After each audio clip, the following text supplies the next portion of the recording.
Nobody can hear us. That might have done it, actually. All right, we're good. Now we're good? Yeah. All right. So, welcome in to... Was that everybody or just on... Facebook, YouTube. Yeah, okay. Our apologies to our digital audience. We got that fixed. All right. We didn't say anything worth the darn anyway. You didn't miss much. It was a lot of good stuff, actually. But for those that watching, they just got to see us, so that's a good thing. Actually, I just said how proud I was of this team fighting back from a huge deficit. Team not too long ago, this would have been the East Carolina team that got steamrolled by Cincinnati. And would have last year, 2 years ago. Yeah, so I mean, it's come a long way, and they had their backs against the wall, but to have to overcome the refs, to have to overcome cheap shots, to have to overcome special team errors, it's a lot. Usually if you can keep it down to one or two of those, you can be okay, but it was just a lot to overcome. And what a hostile environment it was up there. The place was packed, it was loud, but I thought ECU, how competitive they were. I heard you mention, in the post games, the season of could have beens, and that will probably go down like that. But still, a lot to play for, and still a lot to be proud of with this football team. All right, Christian says, "Shut up, Clip. We want Chandler." So Chandler, give that one person what he wants. Let's bring in Chandler Honeycutt to the show. Chandler, how you doing? What's up, Clip? How you doing? I'm great. I just asked you, how are you doing? Happy game day to you and your Commandos. How are you doing? I'm doing all right. All right, good to hear. Commanders and Eagles tonight right here on Pirate Radio, Monday Night Football.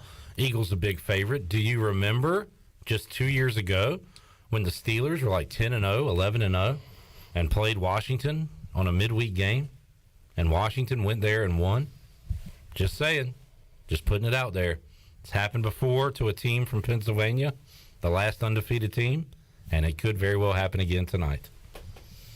All right, back to Pirate football. Before we do go back to Pirate football, what's the line on that game tonight?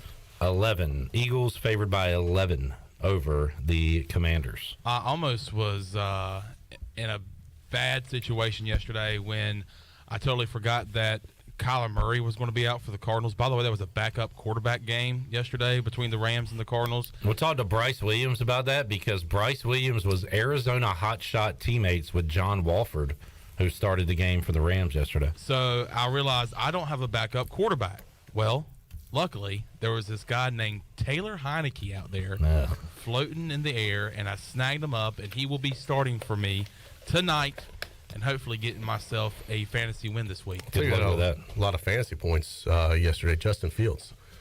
At one point, my sons were telling me he had accounted for 39 points just by himself. He continues to run the football all over NFL teams. The Bears continue to lose.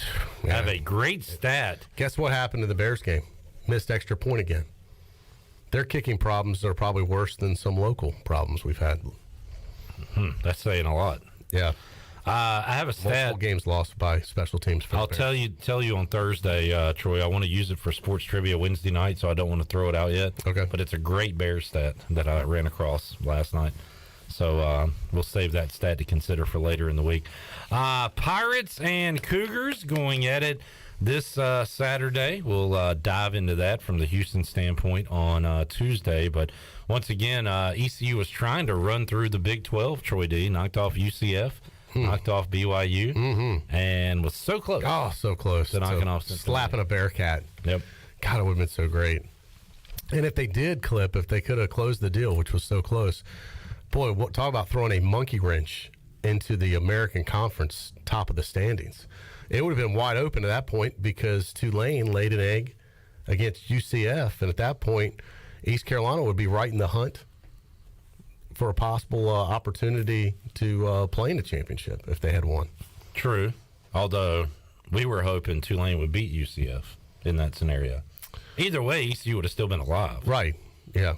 But it just would have been a log jam is what I'm saying. A lot of similar records. Oh, yeah. Yeah. Pirates lost on the field, but if you take a look at the UBE stat sheet, the Pirates won in many categories on Saturday. First downs, East Carolina had 22 to Cincinnati's 13. Total yards, East Carolina has 454 to Cincinnati's 310. Passing yards, ECU had 280 yards to Cincinnati's 244. Rushing yards, East Carolina outruns Cincinnati by 174 for ECU and 66 for Cincinnati. And then time of possession, East Carolina had the ball 13 and a half minutes more than Cincinnati, and that was some stats to consider on the UB stat sheet. And we'll talk to Coach Houston coming up tomorrow, and we'll get an update, obviously, on a couple marquee players and what their status will be for Saturday when it comes to C.J. Johnson and Keaton Deuce. Yeah, Keaton Mitchell. What did you think of the hit on Keaton Mitchell? You know, at first I kind of thought it was really I kind of leaned like with Coach Houston that was it more than just a dirty hit? Were they trying to take him out? But then if you watch it kind of real time, or is it just a targeting where he definitely targeted? There's no question about it, and it was a violent hit. But was he really trying to take him out, or was it just a football hit? You know, aggressive football hit. I don't know. I think it just ended up looking a lot worse than it was a terrible hit. But I don't know what was going through that kid's mind as far as I don't want to say they're trying to take him out. I don't believe he was sent on the field to go. That's what I'm saying. I've changed my opinion on that. I do just think it was aggressive football hit, and he was penalized as he should have been for that. But and look, Keaton's taking some tough hits this year. Well, that's back-to-back games. He's been knocked out with a headshot in the fourth quarter and didn't finish the game. Yeah, so it was very aggressive. Watched the end of the last play a couple times, how they kind of threw CJ down, and which is hard to do, by the way, because he is such a big player. I mean, you know how big CJ Johnson is. Yeah, I'm saying so. It's not an easy guy to throw down. Is my point. So. Earlier in the game, and we see that in football where a guy kind of does a suplex on a guy. I mean, our guy did that to one of their guys, but he didn't land awkwardly on his head. Mm-hmm. So that's something that happens in football game. And I thought it was illegal, but there was no flag on either of the plays. So I don't know. Maybe it's not illegal to lift a guy and throw him on the ground. I don't know. Yeah, that's a good question. It's a wrestling move. And you're putting a guy on their head, but I guess unless you hit it with your helmet, that's what's illegal. Newton said to me it looked like he was looking to take Keaton out of play, pretty blatant. All right. I mean, we all saw the same play, and we all, again, don't know the intent behind it. I feel like it was we see it in every game we watch, helmet-to-helmet contact, and it's not always, on purpose. But I don't know. It didn't go ECU's way. No, it's just tough. A lot of the calls didn't go ECU's way. Yeah, but right there, had an opportunity to do it, but just, as we said, a lot working against the Pirates that night. And Michael said Las Vegas controlled the outcome of the game. Well, ECU did cover the spread. Yeah, if you're interested. So the Pirates, for some people, that's all that mattered. The Pirates still covered. Michael says he never picked up his head at all, was definitely aiming for his head. All right. Yeah, I don't disagree. I mean, I think it was a blatant targeting hit. Yes. But whether that was his goal to take him out of the game, I don't know. What ended up happening is that both were out of the game. Yeah, I mean, you got to assume that player wants to stay in the game and keep playing. Is he coming in like a kamikaze mission and sacrificing himself for that? That's what I would think he'd want to continue to play too. Yeah, and I mean, gave him a huge shot. I'm watching the play right now, and I wouldn't be shocked if Keaton Mitchell doesn't play this week, just for his own safety. Yeah, because and unfortunately, back games like that. I'm not saying that cost us the game, but I think it was a huge factor. I think if Keaton Mitchell stays in the game and is healthy, it might end differently. Marlon Gunn had some great tough runs to pick up first downs in the fourth quarter. He also had one where he got out of the mass bodies and broke free, and if that's Keaton Mitchell, it's probably a touchdown. So, I mean, I think it did determine the outcome with Keaton not in the game. Still have an opportunity here with 2 games to go, both winnable games. East Carolina are early favorite, right, Clip? Favored by 6 when the line came out. With this game, and it'll be senior day on Saturday. So it's still between Houston and then on the road to close it out at Temple. 2 winnable games. Those are both. East Carolina will be favored in both those games. You could close the season out with an 8-win season, 8-4. Hey, look, 8-win seasons are hard to come by around here, Clip. So, and then you move on to a bowl game with a chance for a 9-win season. So I kind of look at it, man, there is a lot to play for. with this team still to go. So, you could put if this team could finish out 8-4, go to a bowl game, win the bowl game, and be bowl champions of whatever bowl that is, and that's speculation we'll talk about next. A 9-3 record around here is a big deal, and it would put them into one of the upper echelons of Pirate football. 9-4. I'm sorry, no, 9-4. You're right. Sorry, 9-4. Correct. I have not looked at bowl projections today. Let me see. I know somebody started a thread on Voice the Colors. And it was CBS Sports at East Carolina in the Birmingham Bowl against Marshall. Here's my two favorite. 24/7 had ECU taking on Coastal in Boca Raton. Love that option. I love the fact of the location in Boca, and I like playing Coastal. I think that's cool there versus playing on their home field in Myrtle Beach. I'm not opposed to the Myrtle Beach Bowl. Can I get through this list? I would not like to play on everything? Coastal Carolina there. All right. ESPN. And you're snippy today. Just trying to get through this list, and then we'll give our takes on it. All right. Don't have to be an egg clip. You could be more of a coffee bean. Sorry, internal joke around here. ESPN has Military Bowl versus Wake Forest, Myrtle Beach Bowl versus Middle Tennessee State. Troy D., I would love to hear your thoughts on the bowls. I just gave them to you, Clip. That was it. I like those two bowls. I like the Boca Bowl and I like the Myrtle Beach Bowl. Oh, and I like the Myrtle Beach Bowl for proximity. Our fans could drive there. I think it would be when you don't have to spend a mint to go down to Myrtle Beach. You don't have to get on a plane. So I do like that. I think it's early too, isn't it? Isn't that bowl? What's the date? I don't have the date in front of me. I don't have it in front of me or behind me. So a lot of times, first I'll go by location, then I'll go by date as far as where these bowls are. I do like the Boca Bowl. I love the location down there. I think that would be fun to finish up in Boca this time of year. Action, according to John Moody, has ECU versus Louisville in Fenway. When it comes to a matchup, that's unique. I will say the Fenway location is a unique location and would add some variety. Being in Boston in December doesn't excite me. I would say from a matchup standpoint, I would like Louisville. I would also like Wake Forest in the Military Bowl. There will be a lot of points put up in that game. Yeah. But I know some fans. Got a bad taste in my mouth with the Military Bowl from last year. Well, it's more Boston College than the bowl itself, isn't it? I guess so. I guess you're right. You're right. I shouldn't hold it against the Military Bowl people. You've been anti-military since that bowl game, Troy, and it's been a little discerning around here. I mean, a lot of propaganda and everyone thanking everyone for their service. You boycotted Veterans Day. It was really sad to see on Friday. Yeah. Not until we get awarded that win. Johnny Boy says Myrtle Beach is the 19th, so that's really early. All right, I had a guy contact me. Did I tell you about this? I can get East Carolina Military Bowl merchandise, but it's last year's Military Bowl, so it's ECU versus Boston College. Shirts, hats, you name it. There is still a lot of merchandise available that has gone unsold. It has now been offered to me at a discount. Well, first of all, I know you're not going to pay a dime for it. So. Well, here's my question now.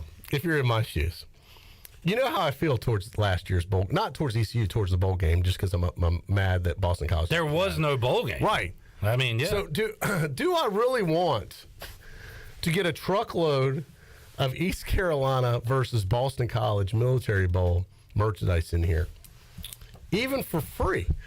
Do I really even want it? But then if I could get it really inexpensive, would people be interested? Like, let's say I could get it super cheap.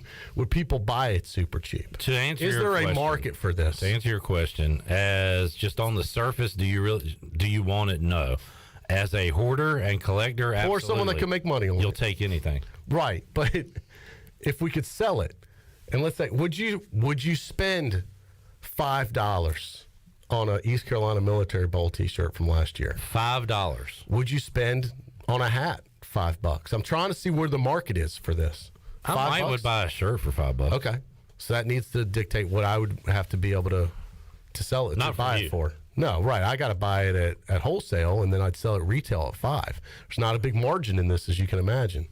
I don't think this is worth your time, if you're really asking me. Well, if we can, I don't think so. John Moody says he's in for $5 for a hoodie. Oh, a hoodie. Hoodie, we might have to go $6.50. Good work, John. Might have to up it for a hoodie. Good work there, though.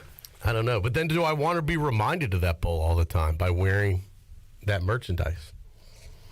It's not like a loss. It's not like... No, I did have a good time up there. Don't get me wrong. It was a fun trip. Like, would you rather pay... Here's a question. You know one of my best memories from that trip, Clip, was? No. Doing my first ever, I believe they call it Twitter Space, with you, live on the air on Pirate Radio Twitter, immediately following that announcement, right after we had checked in the hotel. You were hosting the Twitter Space. I somehow figured it out, got on with you, and we talked with the fans for a long time. We made magic happen. It was pretty cool, actually. We had hundreds of folks listening. Would you rather buy, for $5, a Military Bowl shirt from last year that didn't happen, or a 2008 Liberty Bowl ECU shirt that did happen? Who do we play then? Kentucky? Either one. Arkansas, Kentucky, yeah. whatever. A game we lost. Right. Which one would you rather own? I'd rather have the newer one. All right. I would rather have the one we didn't lose. So I would take the Military Bowl. Which would be the newer one. All right. Yeah. Michael will buy one to clean his motorcycle with, a T-shirt. So use it as a rag. Military Bowl rag. These are new. They've never been worn before. New shirts and hats. So, why don't you just send them to a... Well, it was one of these third guys. world country? I sent it to him. Well, it was a guy from Boston College contacted me. And I said... Doug Flutie? I said, how much do you want for these? He's like... Then it was like the back. What do you want? What would you buy? What would you buy these for? I want to say, they're freaking worthless, dude. I don't even know if I could give them away, is what I want to tell the guy. But I'm too nice, Clip. You know me. I don't have the heart to do that. I'm not going to be mean to this guy from Boston College. May cross paths again in the future. Not going to burn an Eagle Bridge right there. That's smart. Yeah. So, my advice would be to just cancel this idea. But I was just hey, man, if there's a lot of fans that want this stuff. Again, I said don't talk to somebody else. Don't worry about what I say. I'm polling the Pirate Nation as we speak. All right. Well, I've got a couple of people that are in. 2 in. All right. Let's take a break. We'll come back. I want to talk some hoops. Pirates are 2-0. Troy D. Yes, they are. Yet to go to a game. You don't know where my whereabouts were Saturday. You're right. I know you weren't at the game, though. But I don't know where you were. I just know where you weren't. You don't know what I was doing or not. Correct. I just know one thing you weren't doing. You don't know where I could have been sitting at that game. You weren't there for the opener. You weren't there Saturday. You don't typecast me. And that's fine. You're not a basketball guy. It's fine. Not everybody is. Xavier headed down. We've moved him up. He's on the way. All right. So we'll talk to X when we come back on Pirate Radio Live here on a Players Lounge Monday. Players Lounge presented by Delcor. And we got a lot more to go when we return after this.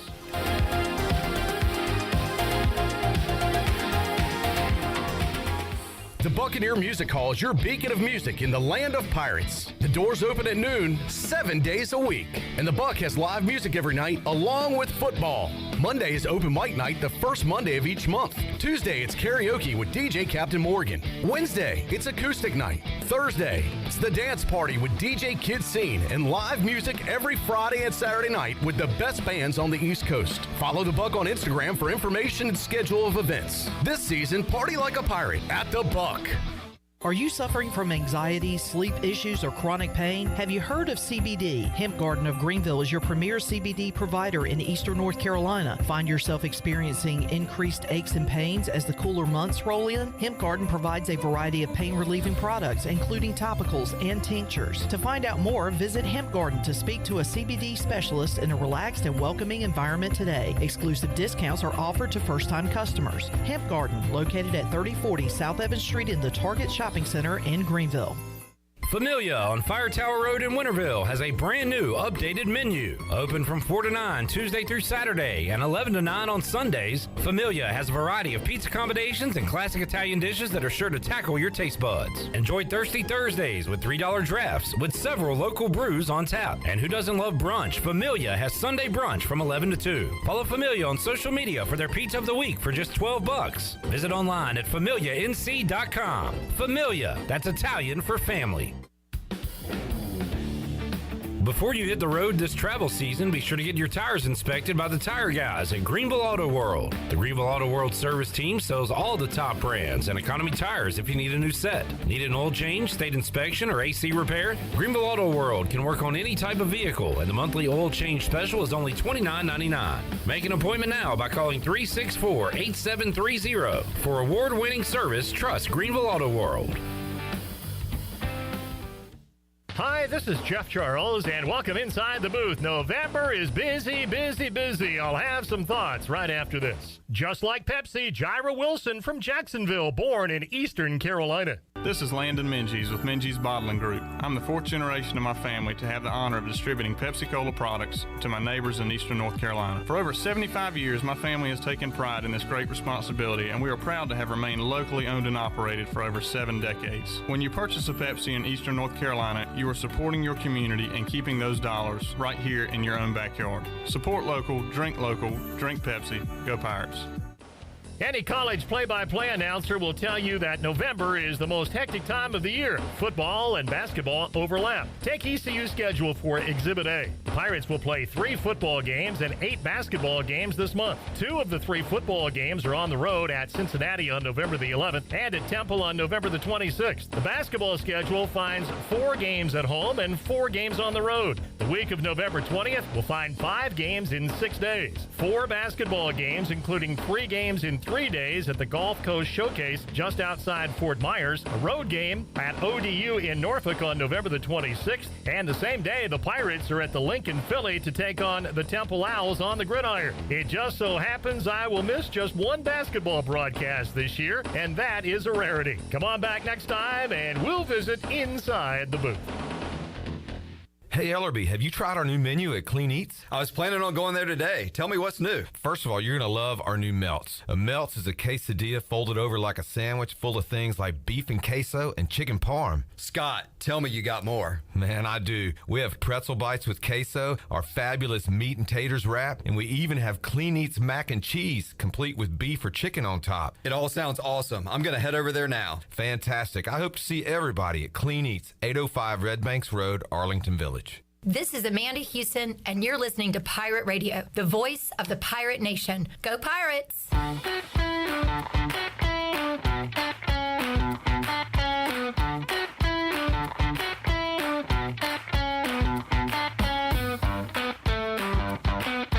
You're listening to Hour 1 of Pirate Radio Live. Do you need custom t-shirts, apparel, or promotional items for your business, organization, or event? Keep it local. Print it local with University Sportswear. Contact them today at universitysportswearenc.com. Now, back to the show. Welcome back. University PC Care has been Pirate Nation's go-to IT expert since 2006 and are the local tech support experts for any of your business needs.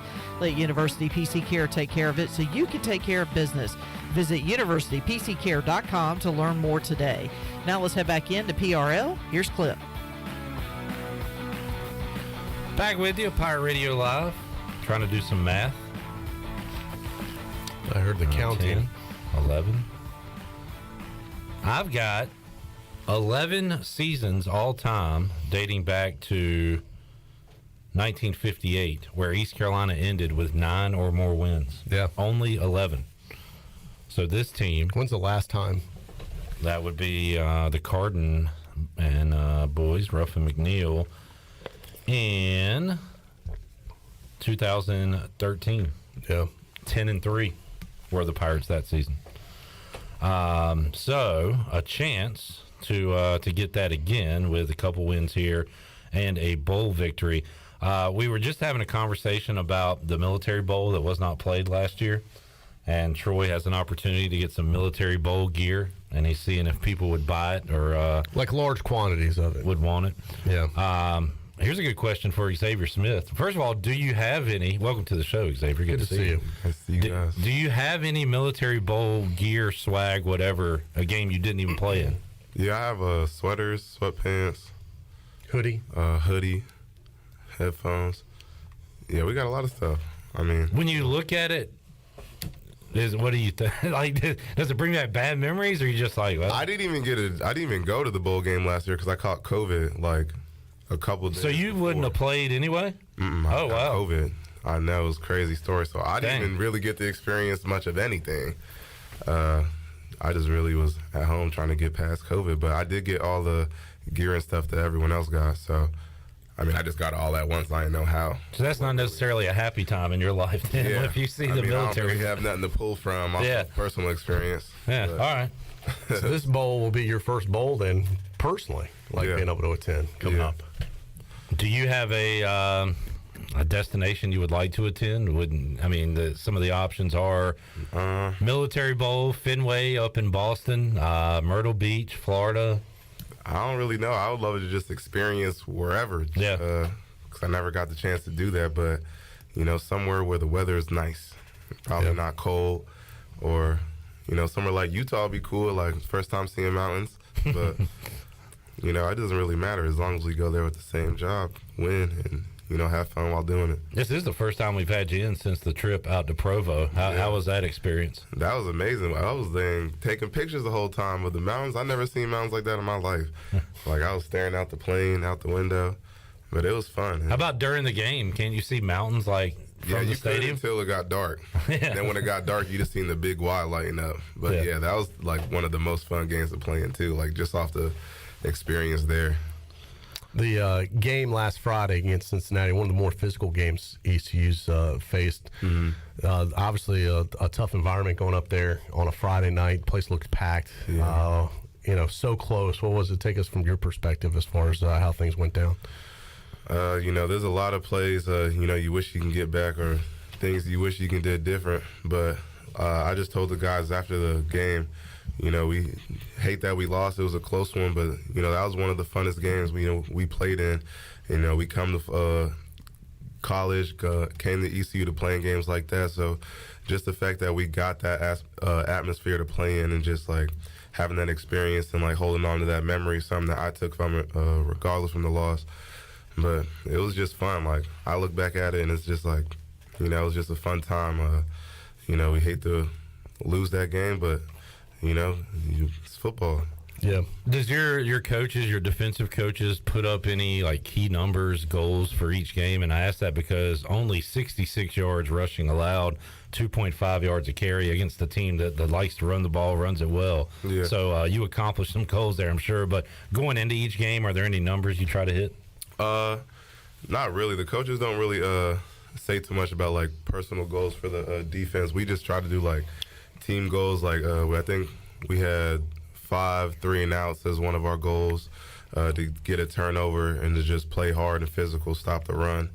And, we just go out there and have fun, and those things just happen when you're having fun. Xavier Smith joined us in studio, linebacker for the Pirates on the Players Lounge, brought to you by Delcor, as we talk ECU football now. We've been with you on this journey, Xavier, for the last couple of years directly with you here. And has it hit yet? Has it come to the realization that, man, Saturday is your last game in Greenville? What a big emotional day it's going to be for you guys that are putting on the jersey one last time here in Greenville. You'll have a couple more games to go, but this will be your last one from the home fans. Yeah, I just think back to 2018 when I first got here, and actually Holden was my roommate in the dorms.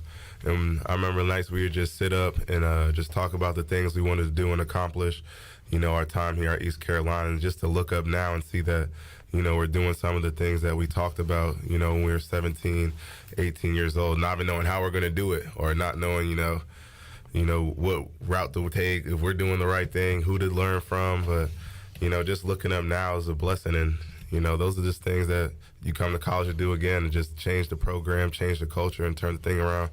And I feel satisfied, just seeing the growth of the program from where I got it at. Kind of crazy how fast 5 years can go by, too. Yeah, look up, and I'm like, dang, 22 years old? Like, I'm one of the old heads now. I walk in the locker room, I'm like, I'm the old head now.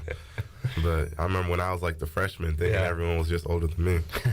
Who all will be in town, Xavier, for Senior Day coming up on Saturday? You got family coming in? Yeah, my whole family's going to be here. My girlfriend and her family's going to be here.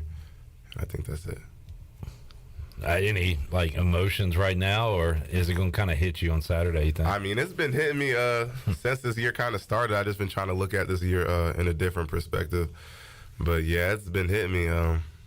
You know, I'm trying to think about what I'm gonna say to the guys before the game, because I'm an emotional person, but you know, I don't really cry like that. But you know, that might be one of the days I cry because, you know, I know it's coming to the end for me here at East Carolina. Now, you know, there's different people that talk to the team at different times. We had a chance to attend last night with Damon West. What an awesome message he had to the team. Who will handle when players talk? Who handles that? You know, will there be some special? Will the seniors get their chance to address the team one final time, either Friday night or Saturday? Yeah, it's kind of player led. You know, so after the meeting's done, we kind of stay back, and then one senior or, you know, just one leader on the team, you know, freshman, anyone, there's a lot of leaders on the team. They'll just stand up and get some motivational words before the game, just talk to us a little bit. And, you know, usually during Senior Day, we just do it kind of different. All the seniors in their last year, they just kind of say something. So kind of the pressure's been on. I've been thinking about it since last week, like, dang, what am I going to say next week? But, you know, I'm going to have something ready for them. And this is, again, a team against Houston, another team you'd love to kind of give payback to one more time. Yeah. You know, as the last chance you may see them in a long, long time. Yeah, I mean, I just want to win, you know, whatever we got to do.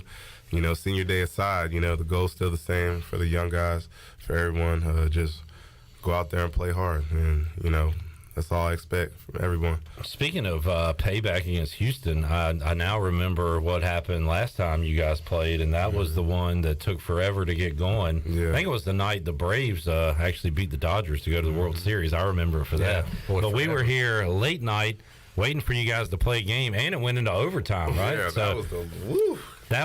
We talked to you about that trip last year, but you guys were like, what, trying to find stuff to eat, keep energy in your bodies? Like, I was sitting in like one of the laundry hampers taking a nap. Like the big laundry hampers, I put a little pillow back there and I was taking a nap. That's all I remember, waking up and like, are we playing? Nope.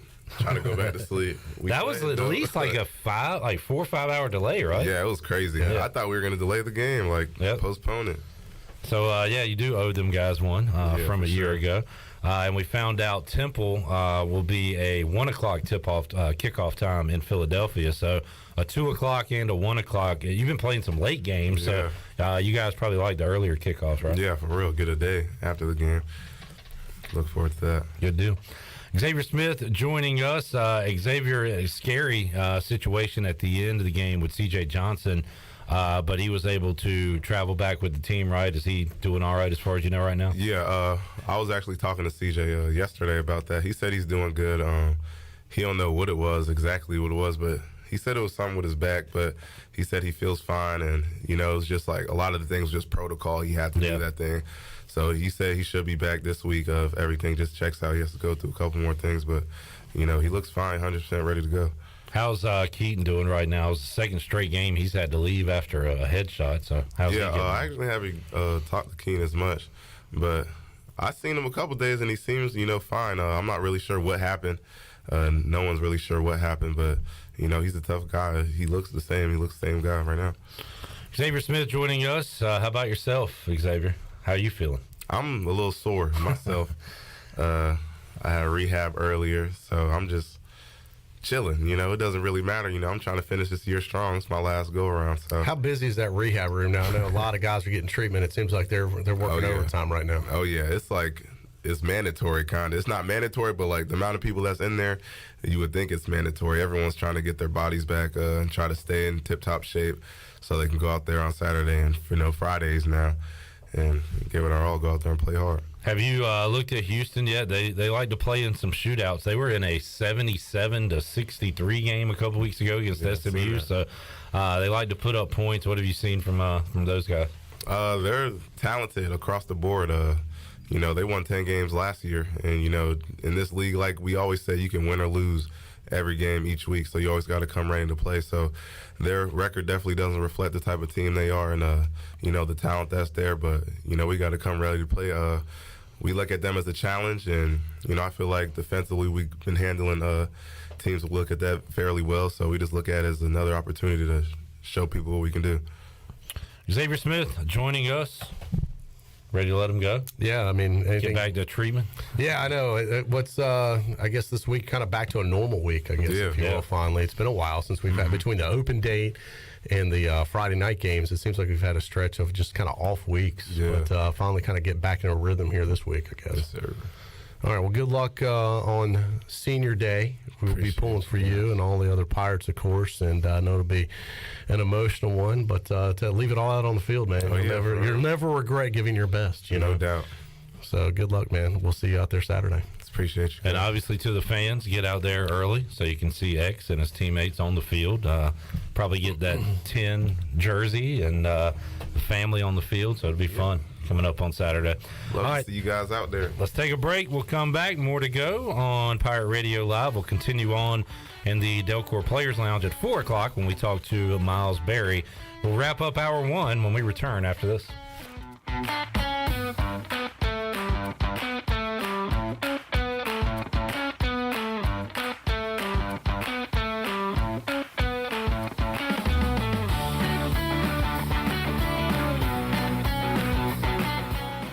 Eastern Pines Dental, located on East 10th Street beside Lowe's in Greenville, provides complete dental care to all ages, including implants, root canals, crowns, wisdom teeth removal, IV sedation, Invisalign, and much more. And as Eastern Pines continues to grow, we've added caring and kind doctors ready to assist you, including Dr. Ward, Dr. Lovick, Dr. Moore, and Dr. Mosley. Call 751-0770 to schedule your appointment today. The staff of Eastern Pines Dental thanks you for trusting them with your dental care.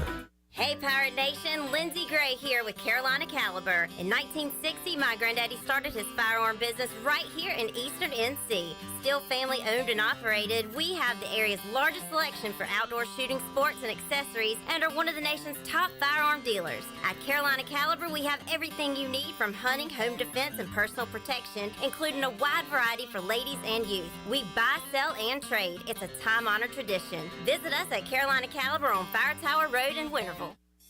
Country Mart has been locally owned and operated for over 40 years and is your premier country store serving the best cheese biscuits and country food around. Country Mart is open every day and has 2 locations in Bethel on Highway 11 and in Stokes on Highway 903. Both Country Mart locations are top-of-the-line fuel stations serving Shell gas, including 93 ethanol-free high-octane gas. Country Mart, fueling you up with great food in your engines with great gasoline. Go Pirates! Jeff Stein from Brown & Wood, our special guest today. Jeff, how can you help people buy a new vehicle before the end of the year? Well, Jonathan, we're seeing an increase in inventory arriving at the dealership. Cadillac, we have XT5, Buick, Encore and Envision, Mazda, the all-new CX-50 is here, and GMC, we have some light-duty 1500 trucks arrived. Jeff, what about incentives and your location? Incentives we have as low as 3.9 APR, location 329 Southwest Greenville Boulevard. Brown & Wood, 4 brands, 3 generations, 2 rooftops, and 1 goal, to make sure you leave a happy customer. It's bow time. Why are Bojangles Chicken Supremes called Supremes? Well, with golden crispy chicken tenderloins this juicy, tender, and full of bold flavor, what else would you call them? Superbs? Nah, that would be weird. Get your Chicken Supremes combo today with a scratch-made biscuit, your choice of fixin', legendary iced tea, and have you heard there's a new sauce in town? Try our new creamy buffalo sauce when you get a Chicken Supremes combo today. It's bow time. North Carolina State Parks is proud to announce that they have partnered with the Hometown Strong program. Our visitor centers are now equipped with public Wi-Fi to help kids with school. Remote learning has become a critical public health measure in maintaining social distance and continuing to educate our young people. Take advantage of Wi-Fi and a hike at Goose Creek State Park or a day trip to the beach and access remote learning at Fort Megan State Park. For more information, visit hometownstrong.nc.gov. This is Mark Washington with Max Sports Performance at Max Fitness. Our facility has reopened and is following all safety protocols. The best thing you can do to strengthen your immune system is, of course, to work out and exercise on a regular basis. I can assist you as your performance coach. You can also enjoy the benefits of a private facility. Avoid the crowds and work out at Max Fitness. Now is the time to get healthy. Max Fitness, just off Highway 43 in the old Ace Hardware building behind Speedway in Greenville. Call me, Mark Washington, 902-4877. The convenience of Pitt Greenville Airport is waiting just outside your front door. Service is back, so you're connected to destinations worldwide through flights from American Airlines. Plan your next trip. Book your flights today at flypgv.com or aa.com. Avoid the long check-in lines and congestion at the big airports and fly local at PGV. Fast, convenient, and close to home, PGV has American Airline flights perfect for your next trip. Book today at aa.com. PGV, where the pirates fly. Hey everybody, this is David Glenn, and you're listening to my favorite station in Eastern North Carolina, Pirate Radio, the voice of the Pirate Nation.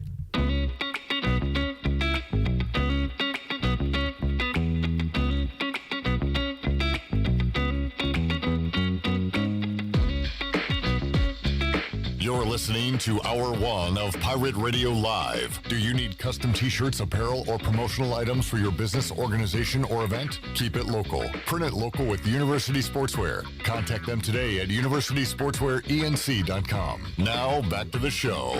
Welcome back. Do you need custom t-shirts, apparel, or promotional items for your business, organization, or event? We'll keep it local and print it local with University Sportswear. Contact them today at universitysportswearenc.com, the official sportswear provider of Pirate Radio. Now let's head back into PRL. Here's Clip.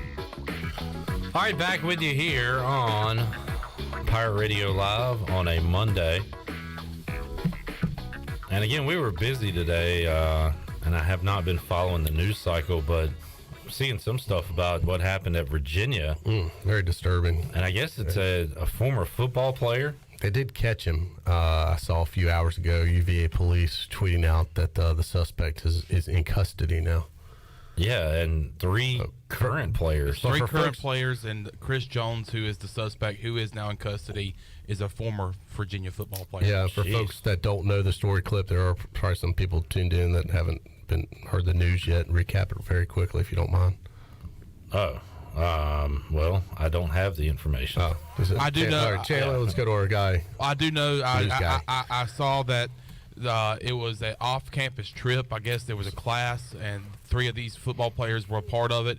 2 other students were wounded, but when they got back to campus and were getting off the bus and stuff is when... It happened in a parking garage from what I saw. Chris Jones opened fire and unfortunately killed 3 current Virginia football players. One of them was a receiver, one was a linebacker, and then another one I believe was a receiver as well. Terrible story. So it was late Sunday night on campus, and just awful stuff. And the motivation behind it, I guess, is still unclear. Yeah.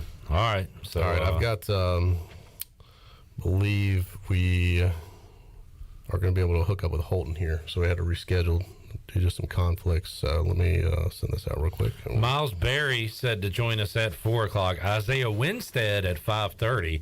By the way, Isaiah Winstead heard the Little Scary rap from Halloween, the Scare Bar, years ago, and said it was one of the top 5 worst raps he's ever heard. He said it was horrible, and Little Scary has clapped back and was ready to go last week. Isaiah wasn't here, but we do have the diss track to Isaiah Winstead. I've heard this, and as kids would say, this was a real banger that Little Scary just put out. Unbelievable response, and wow. It really harkens back to kind of 90s rap. Yeah. And it's kind of the... if you remember No Vaseline by Ice Cube or Hit 'Em Up by Tupac. I was even going to go as far back as the Eazy-E, riff that he had with some guys. Well, No Vaseline was against NWA and Eazy-E. Yeah. So it was... but, man, pretty the original stuff. Old school early 90s riff we're talking about here. That's what it felt like. Yeah. So, a little scary. We're going to play that for Isaiah Winstead in the 5 o'clock hour and get his response. It's a strong beat to it. Make sure you tune into that coming up later on in the show. And correction, Holton, we have a conflict with Holton, so probably not. Okay. Well, how about next time, just if we got him, say we got him. Yeah, all right. 10-4. Or it could be a funny bit if you keep going to your phone and be like, maybe we got him. Hang on 1 second. I do have them. I'm just not so sure we're going to be able to talk to them. Got him. Nope, we don't have him. Yeah. Slip through the hands. All right, Troy D. Pirate Hoops 2-0. Yes, sir. Crank up the band. By the way, shout out to the Green Central High School band filling in for the ECU Pep Band on Saturday, and they did a great job. And I wanted to hear more of it. Where was the Pep Band? I didn't ask. Oh. Don't know. I believe there was some sort of military thing going on in Wilmington at the Battleship because intern, Kristen, our intern here at Pirate Radio, is a part of the dance team. Mm-hmm. I believe she said that the band was a part of that ordeal because the dance team was not at the game on Saturday. They were in Wilmington for a military day event or a Veterans Day event, and so they brought in Green Central High School to take their place, and they sounded really good. I would like to give kudos to the people at ECU who had that idea to bring in a high school band while our band was out, because it gives it that college atmosphere. There's no atmosphere without a band. They played the national anthem. They played some songs. It was awesome. Minges without a band, without a pep band, is a very dead environment. It is. I mean, honestly, Wilkerson Funeral Home has more energy than Minges if you don't have a pep band in there. We have it around Christmas when the band's gone, and those games are they're not the same. So, yeah. Good work, and hopefully we can incorporate more of that if our band's out, bringing in other bands. Yeah. And if you need, again, Chandler and Although we do have recordings of the band, and we could feed that in, in lieu if there wasn't. Better yet. Or we could do this. Give Chandler and I a mic. I'd like to be a part of this trio. And we'll hit it. I like to sing now. Start it up, Chandler. Play a different song.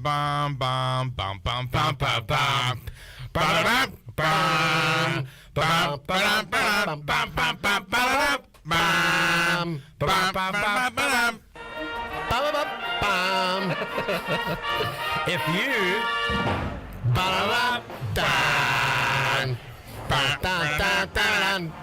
if you'd like just give us microphones, we'll sit there in the band section and do that the entire game.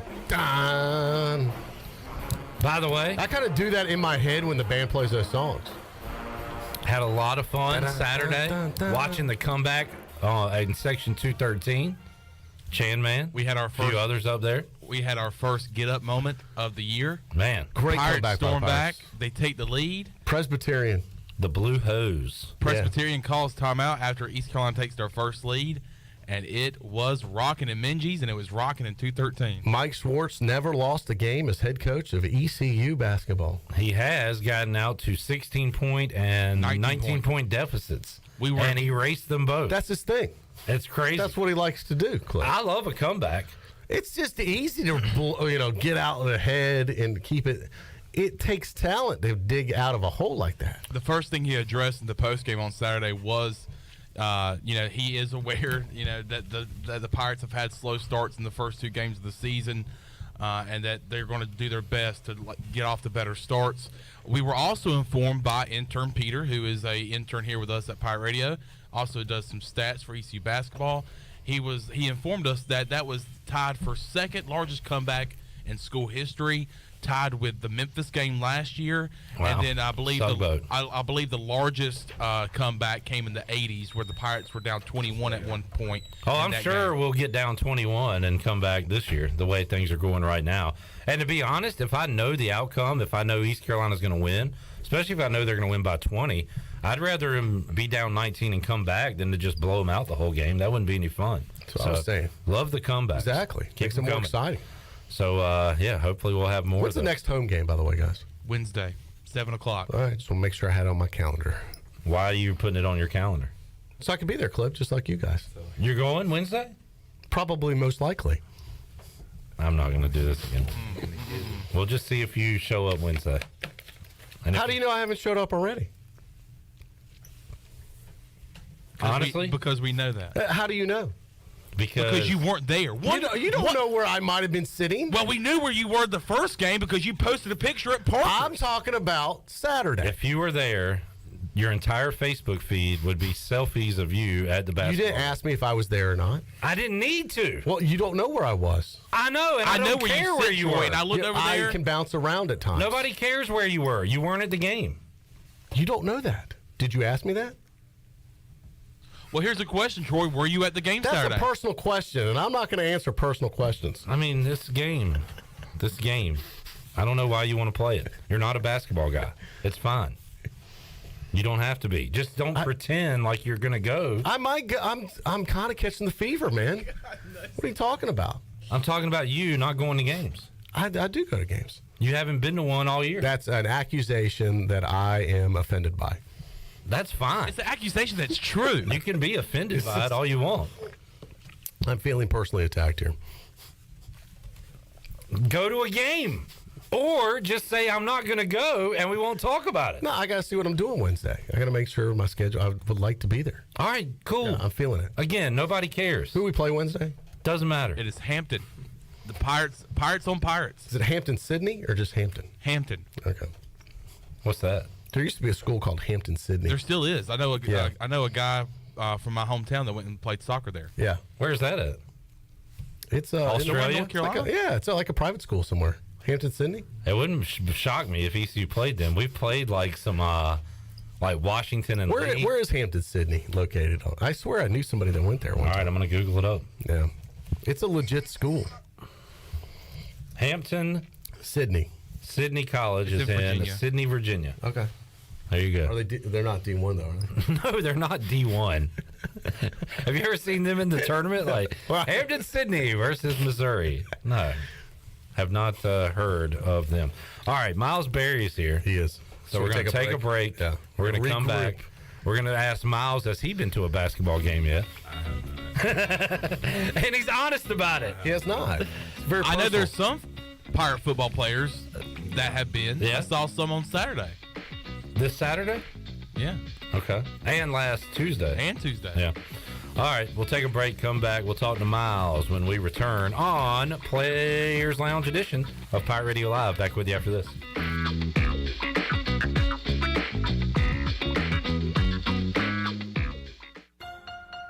Don't stress this holiday season. Give the gift of beauty. A gift certificate from Beauty Bar MediSpa will not only bring a smile to that special someone, it will smooth wrinkles, tighten skin, erase veins and brown spots, and get rid of unwanted hair. Visit the professionals at Beauty Bar MediSpa in Greenville. Available now. Gift certificate specials for her or him and BOGO stocking stuffers. You save and they glow. Visit us at beautybarmedispa.com. Go Pirates! So, how does short points work? Well, at Jersey Mike's, 6 regular number 13s plus 3 giant number 7s equals a free regular number 13. So, Pepsi and Lay's now earn more points towards free subs. That adds up. Exactly. Download the Jersey Mike's app and earn rewards towards free subs with every sub, Pepsi, and Lay's you purchase. So, how does short points work? Well, at Jersey Mike's, 6 regular number 13s plus 3 giant number 7s equals a free regular number 13. So, Pepsi and Lay's now earn more points towards free subs. That adds up. Exactly. Download the Jersey Mike's app and earn rewards towards free subs with every sub, Pepsi, and Lay's you purchase. Where can you go where the beer is cold and friendship is forever? Pabst is the place that's in our hearts where we can be together. Pabst Blue Ribbon. This is the place. Hey, Pirate fans, get stocked up for tailgating season with PBR at your favorite retailer. Look for the QR code on the PBR display and register for a chance to win a pizza oven. Game day or any day, all Pirates prefer PBR. Hi, this is Jeff Charles for my friends at Ed Watkins Marine. I've known Ed personally for years, covering his winning performances on the football field and on NASCAR's pit road. Now Ed is winning on the water, and you get to win too. You win with awesome prices on boats from Ed Watkins Marine, and of course, great service after the sale. If you're looking for a new boat, contact Ed Watkins Marine today. They will deliver anywhere. Find them online at edwatkinsmarine.com and tell them the voice sent you. Great food, great atmosphere, and great service is Ottavola Market Cafe. Ottavola is simply a restaurant that focuses on that, being a great restaurant. There's something for everyone at Ottavola. The menu offers a variety of great choices like pastas, pizzas, sandwiches, soups, salads, and seasonal rotating selections. Lunch or dinner, Ottavola is always the right call. Call ahead and get Ottavola to go, or stop by the bar for a drink with friends. It's simple. Come and eat at Ottavola Market Cafe, Red Banks Road next to Food Lion, and OttavolaMarket.com. Ottavola, Pirates supporting pirates. With over 30 locations across North Carolina and southeastern Virginia, Quality Equipment is your local John Deere dealer, where you'll find everything you need for your next project. Our complete lineup of John Deere lawn and garden, agricultural, and commercial worksite equipment comes with years of experience, expertise, and dedication. We know what it takes to get it done right. Stop by today or visit us online at qualityequip.com.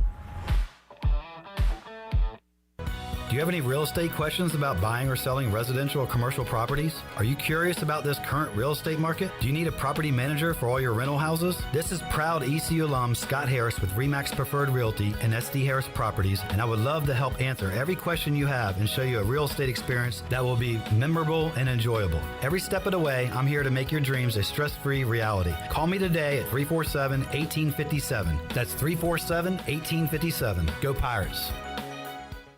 I'm Donald Stocks, owner of PIP Marketing Signs Print. We are your one-stop shop for just about anything printed. If we're not your go-to printer, please give us a call at 355-1636. We have over 80 5-star Google reviews and want you to be our next more than satisfied and well-pleased customer. Check us out at growitpip.com or stop in to see us at 3185 Mosley Drive in Greenville. PIP, where business goes to grow. This is Pirate Radio, WGHB Farmville, 1250 and 92.7 FM Greenville, WDLX Washington, 930 and 104.1 FM Washington.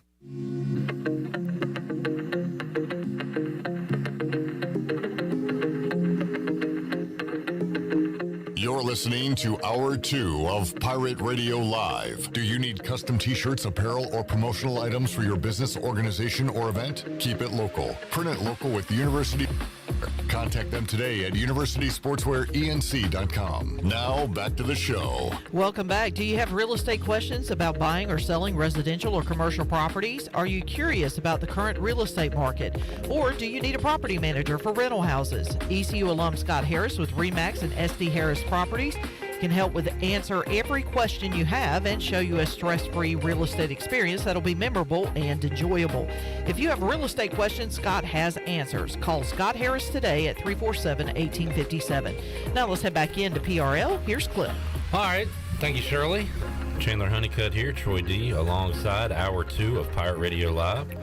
Joining us inside the studio, East Carolina linebacker Miles Berry. Miles, good to see you, man. Good How you doing? to see you, too. I'm good. How you doing? Good. Trivia question for you to get started. Okay.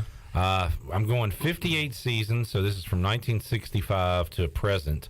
How many times since 1965 has East Carolina won 9 or more games in a season? What would you take a guess at?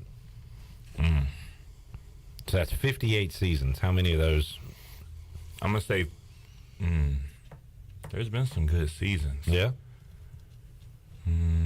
I'll say 7. All right. The answer is 11. 11. Okay. And you have an opportunity to be number 12. To be 12. You can run the table here. Still a lot to play for. Put some perspective on how good this team has played, I think, when you look at numbers like that. Yeah. Yeah. Also, I want to ask him the bowl question from last year with the merchandise. All right. You know, you were at the bowl, didn't get played. Your thoughts, though, of like, do you have resentment towards the bowl, like military bowl?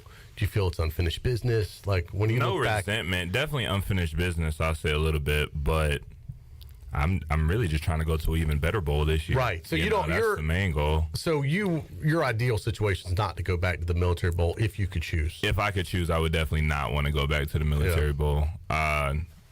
I would love to go somewhere warm down south. Yeah. You know, that would be ideal. DC's not going to be the warmest place, and definitely don't want to go anywhere more northern than DC. So I had a guy that contacted me that's got a ton of brand new bowl merchandise from last year's bowl. Okay. ECU versus Boston College. Shirts, hoodies, hats. Really? Yeah, but he's like, do you want to buy this? I'm like, buy it. I'm like, do you want me to take it for free? Was my original reaction. Can he just give it away? Yeah, like what would you be willing to pay for something like that? Wait, you're trying to sell it to I'm curious. I'm not paying for that. Like, how about disrespectfully? I'm not paying for that. I'm just saying, you as a collective, you like would you? Well, you're asking the wrong guy. Do you think there's a market for that? I mean, I already have a ring. Like, I have a ring that says ECU versus Boston College. So, I don't need to really buy a hoodie that says that, especially since we didn't play. That But is if he why wants I've to not give it taken to this me- merchandise. Right. If he But wants you to take give one it for to me, free. I would All right. definitely rock it. Would it be tacky if I could get a good enough deal that I hand this out as Christmas gifts? If I could get a good deal, it is still a brand new. The hoodie new is probably $60-$70. I know. A hoodie's a hoodie. Yes. No matter what's on it. Yeah. Would it be tacky? Yes. Would it be hilarious? Yes. Yeah. So I say do it. Funny. Yeah. All right. Maybe I'll bring some of this merchandise in. Yeah. All your family. The family pictures on Christmas. Everybody wearing military bowl gear from last year that didn't get played. Yeah. I like it. All right. Just checking.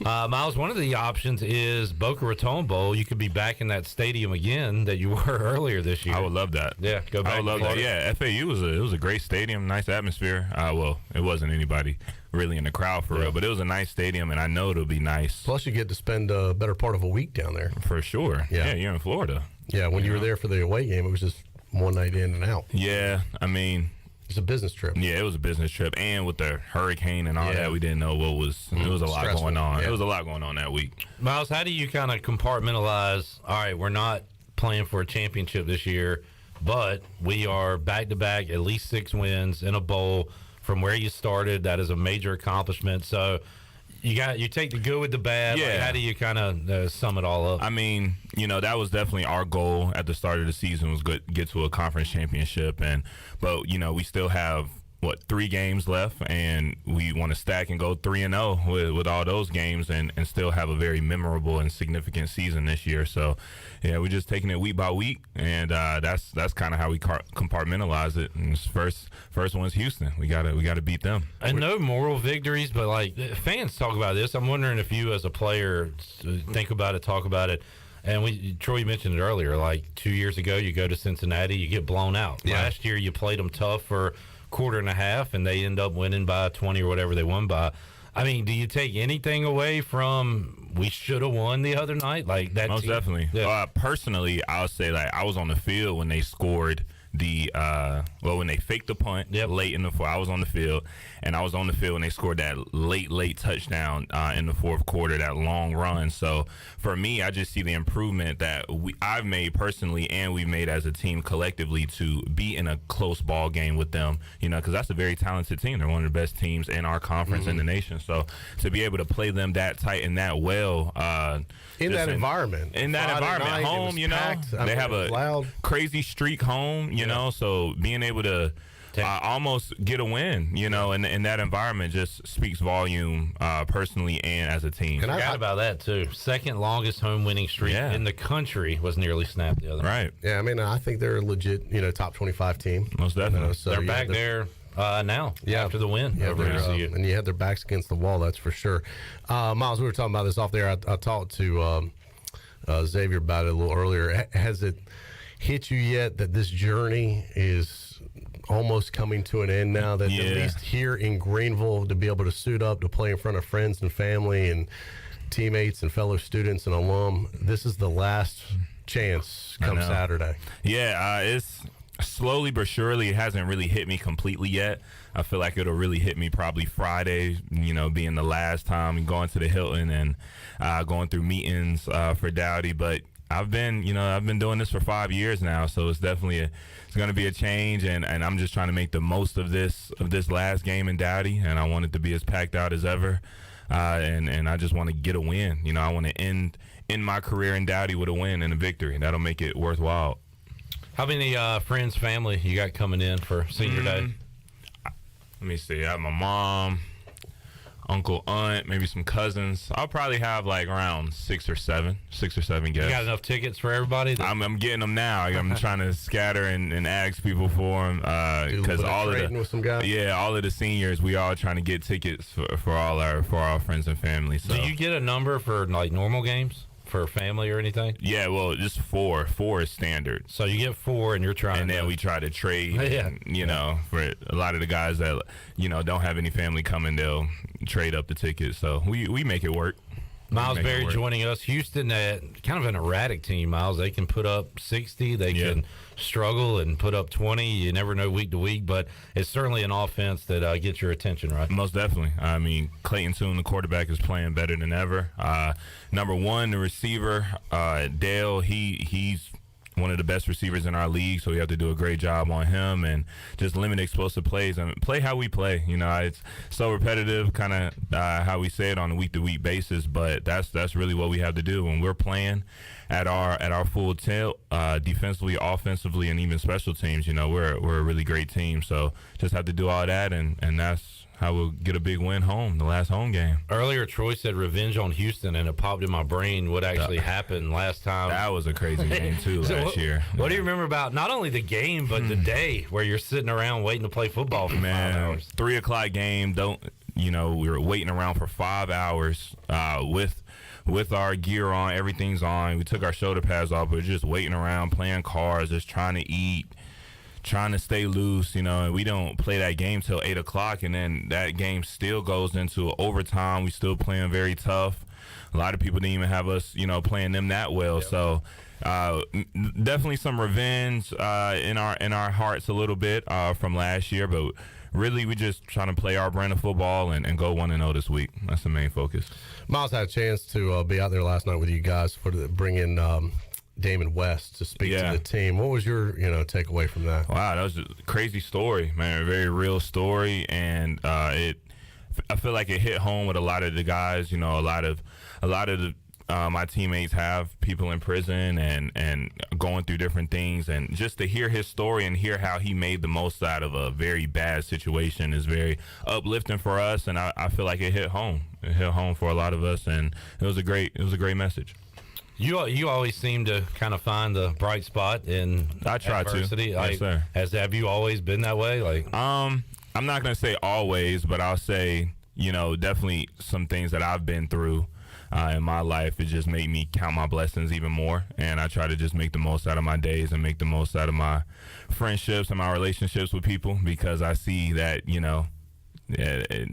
a blink of an eye somebody can be gone, and you see that with the death of the 3 football players from UVA, and you see it with the death of Takeoff. A lot of these rappers are dying, and it's just it makes you want to live life to the fullest and really cherish the people in front of you. Yeah, loved ones. Awesome stuff. Miles Berry joining us in the Pirate Radio studios. You've been through a flurry of late kickoff times. So you got 2 o'clock Saturday, 1 o'clock against Temple. You players seem to like the earlier ones, right? We like the early ones because you get to enjoy our day. We play the game, especially like this weekend. We'll play the game. We'll probably be done with the game by 5:30, and then we had a whole day to just rest or watch other games going on around the country and enjoy our family. Evening. Yeah, but when you play at 8 o'clock, the game doesn't get over till 11:30, and the day's over. You're already honestly. into Sunday. Yeah, already into Sunday, and then Sunday we have practice. So don't we know it? Yeah, right. Yeah, and I know y'all know it just like we do. So I think our last postgame show ended. It was close to 2 a.m. It was right at 2 a.m. I screenshotted my phone. It's bittersweet though, I will say, because in the years prior, we never had a lot of late games. Yeah. A lot of nooners. Yeah, and that goes to show that ESPN, they know that we produce great football games and we're going to be great matchups. So they put us late night, and that's a great thing. Primetime ESPN being at 8 p.m. is a good thing too. So it's bittersweet, but I'm definitely ready to enjoy my Saturday. Didn't get a chance to talk to Jeremy Lewis today. Wanted to ask him about that safety, but how about getting the defense, getting the game started off right by putting 2 on the board? Yeah, that was great. I mean, really back-to-back series, because we stopped them and then we kicked the field goal, so then we went up 5-0. So that started the momentum off right, and Jeremy had made a heck of a play, and Chad also. He made some big time stops and some sacks that got us off the field on third down. So. Yeah, hats off to them. They were balling. And y'all were talking before we came back on the air about Cincinnati, talking junk back and forth. And do you tell everybody what you told us about the talking on the field? Well, really, yeah. It's just we knew it was going to be a very competitive game. Coming in, that they're a great team, we're a great team, and it was just going to be a lot of physical and a lot of chipping off. But their offense really wasn't talking as much junk Like, we were talking more junk to them when we were on defense, but then their defense was talking a lot of junk to our offense. So it was definitely a defensive game for sure. You know, their defense played well, our defense played well. So it was It's too bad the defenses can't go out. Yeah, I know, right? Put our defense versus well, their defense. It's just talking and penalties probably the whole time. Yeah. When you hold a team to 66 rushing yards, there's not a lot they can say, Miles. And that's why they didn't say much. Yeah, that's why they weren't saying much. But do you, and another thing, fans and we watching the game, we start to see, man, are these calls even? Are they going one way? I don't know. As a player, do you ever see that? My main thing is just playing my game and trying to lead the defense and play the next play. I can't get caught up in the calls. You just got to play the next play. I saw a lot of the controversy, on social media from the different calls, but I can't get caught up in that. I just have to play. Do some of these guys, do you recognize some of these refs after doing so many games? Like, okay, some of them. Like, at least their faces, like, I've seen this guy before. Yeah, like, he's going to be a problem. When Holton and I go, I'm not going to say he's going to be a problem. That's me talking. But yeah, when Holton and I, like, when I shake hands with some of the refs before we do the coin toss, I'll recognize some of them and, maybe give a more friendlier hey or how you doing. But other than that, I kind of keep it very business and professional. Like, I don't know them that personally. Right. Yeah. I'm glad you brought that up because I've been meaning to ask you guys. I see it on TV. A guy will celebrate and him and his teammates are there and the ref's kind of looking, and then they'll celebrate another second or two or three, and then the ref will come in and say something. Yeah. What's the ref say at that point? Well, some celebrations, depending on how we're celebrating, they might try to, let us get a little celebration in, especially if it was a great play. And then they might come in and try to maybe break up any trash talking or just say, wrap it up, guys. Wrap it up and all of that. And then if you don't listen to them, then they might try to flag for excessive celebration or something like that. But we try to keep it to a minimum, really just celebrate with each other. That's the main thing, just celebrate with each other, and you can't really give the refs too much to say then. Being the speaker that you are and the leader on defense, are you kind of a mouthpiece to the ref, like if you notice something they're doing, or do you talk to the refs at all? Not really. I might sometimes the refs can be in our way, so I might say something to them then, or maybe if one of the linemen might be holding me, I might be like, hey, watch that. But other than that, I'm not talking to the refs. I'm just involved with the game, getting the next play, and just trying to lead. All right. Yeah. Save that stuff for us, I guess, Troy. Yeah, that's for y'all. Y'all can, we yell y'all can at the get on the TVs. refs. They never hear us. Yeah. But we try to get their attention. Who you going to have out there with you Saturday? My mom and probably my uncle and my aunt. But my mom for sure. Be big time. And I believe that was going on, around 1:45? I want to say. Probably. I don't know how to We'll get an exact time on that and put it out there so folks can get out there early and get there. Recognize you guys one final time here in Greenville. And it's my mom's birthday tomorrow too, so that's Happy birthday. Yeah, we're celebrating two things, senior night and her birthday this week. So it's fantastic. It'll be a big weekend for you guys. And we'll hook up again next week, and best of luck against Houston. For sure. Thank you. Thanks, Miles. Miles Berry joining us. Delcor Players Lounge, getting a little cooler, Troy D. I know you hate it.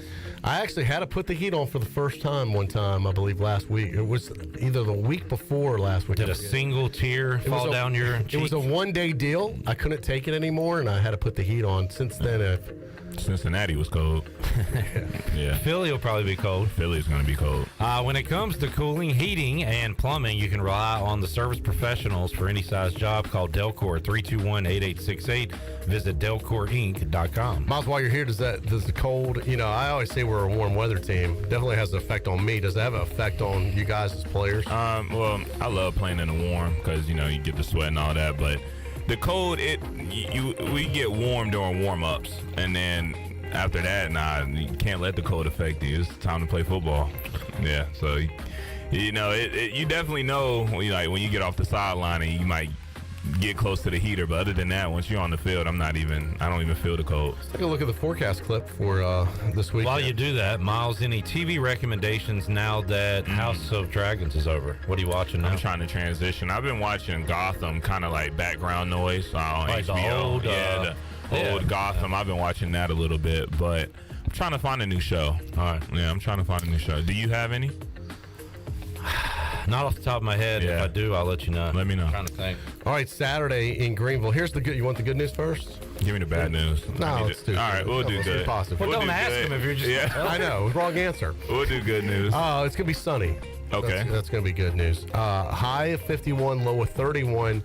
The good news is the high is going to be right around 2 o'clock, right about kickoff time. So should be in the low 50s, upper 40s during the game. It definitely, you know how it is around here. Once that sun goes down, it drops in a hurry. I mean, it dropped 10 degrees. I was out there yesterday with you guys. It felt like it dropped 10 degrees since the sun went down. And that didn't seem like a big deal, but remember how much it seemed like UCF was affected by it? They had their heaters out. Oh, yeah. How about the Houston boys coming in here playing a little cold? It might affect them. I hear they've ordered hot chocolate for the sidelines. It could. We'll see. Either way, we'll be ready. Bath. Yeah. Gatorade bath. Yeah, either way, we'll be ready. So Miles and the crew will be ready. We'll be ready. All right. Thanks, Miles. No doubt. Take a time out. Come back. More to go on Pirate Radio Live after this.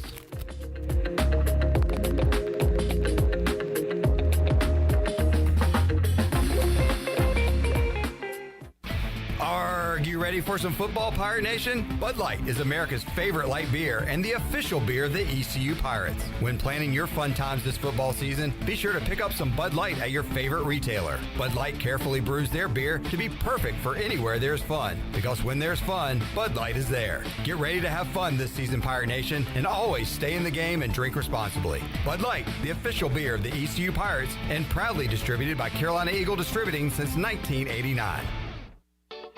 This is Holt Nailers. I've been eating at Parker's Barbecue since I was a kid.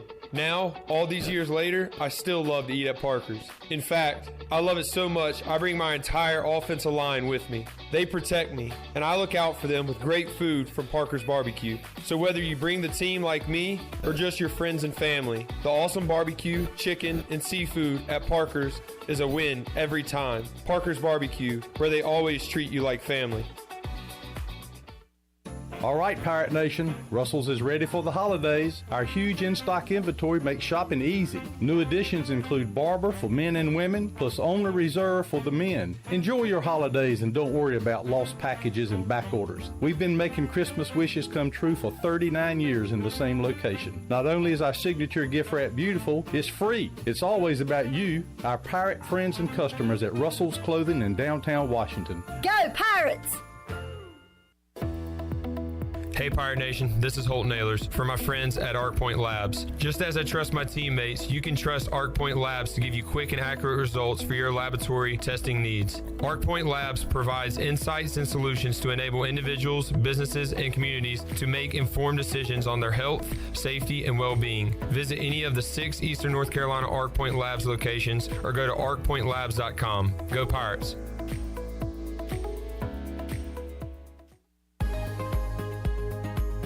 Hello, Eastern North Carolina. If you're looking for a great place to work with competitive pay and a multitude of advancement opportunities, Pitt County Schools is hiring. We employ over 3,500 people, and we're one of the largest employers in our community and region. Pitt County Schools is currently seeking teachers, bus drivers, school nutrition personnel, facility staff, custodians, clerical staff, and more. We offer advanced leadership opportunities for our educators and competitive pay for our skilled labor force. Come work for a diverse, thriving school system and be an important part of ensuring success for the students of Pitt County who are the future of Eastern North Carolina. To fill out an application, visit our website today at pittschools.org. That's pittschools.org. And remember, education is truly a team effort. Pitt County Schools. Live and lead. ASAP Party and Tent Rentals is your one-stop shop for weddings, anniversaries, corporate events, family reunions, birthday parties, or any celebration with friends and family. ASAP Party and Tent Rentals has the widest selection of tents, tables, chairs, linens, china, concession equipment, bounce rides, games, staging, wedding equipment, dance floors, and so much more. At ASAP Party and Tent Rentals, we help people get together. Call today at 756-7903. ASAP Party and Tent Rentals, locally owned and operated on Diamond Drive in Greenville near Agri-Supply and Equipment Plus. The Rick House is Eastern North Carolina's premier American-style restaurant and bourbon bar. Join us at the Rick House for mouth-watering steaks and made-from-scratch pastas. Check out the 16-ounce cowboy steak or the seafood delight pasta. Join us for our legendary brunch on Sundays from 10 to 2. The Rick House can feed your larger crowds with off-site catering and room for 125 in our adjacent banquet hall. The Rick House, American Provisions and Spirits, 710 Red Banks Road beside the bowling alley in Greenville. Hi, this is Phil Steele of Phil Steele's College Football Preview Magazine, and you're listening to Pirate Radio, the voice of Pirate Nation.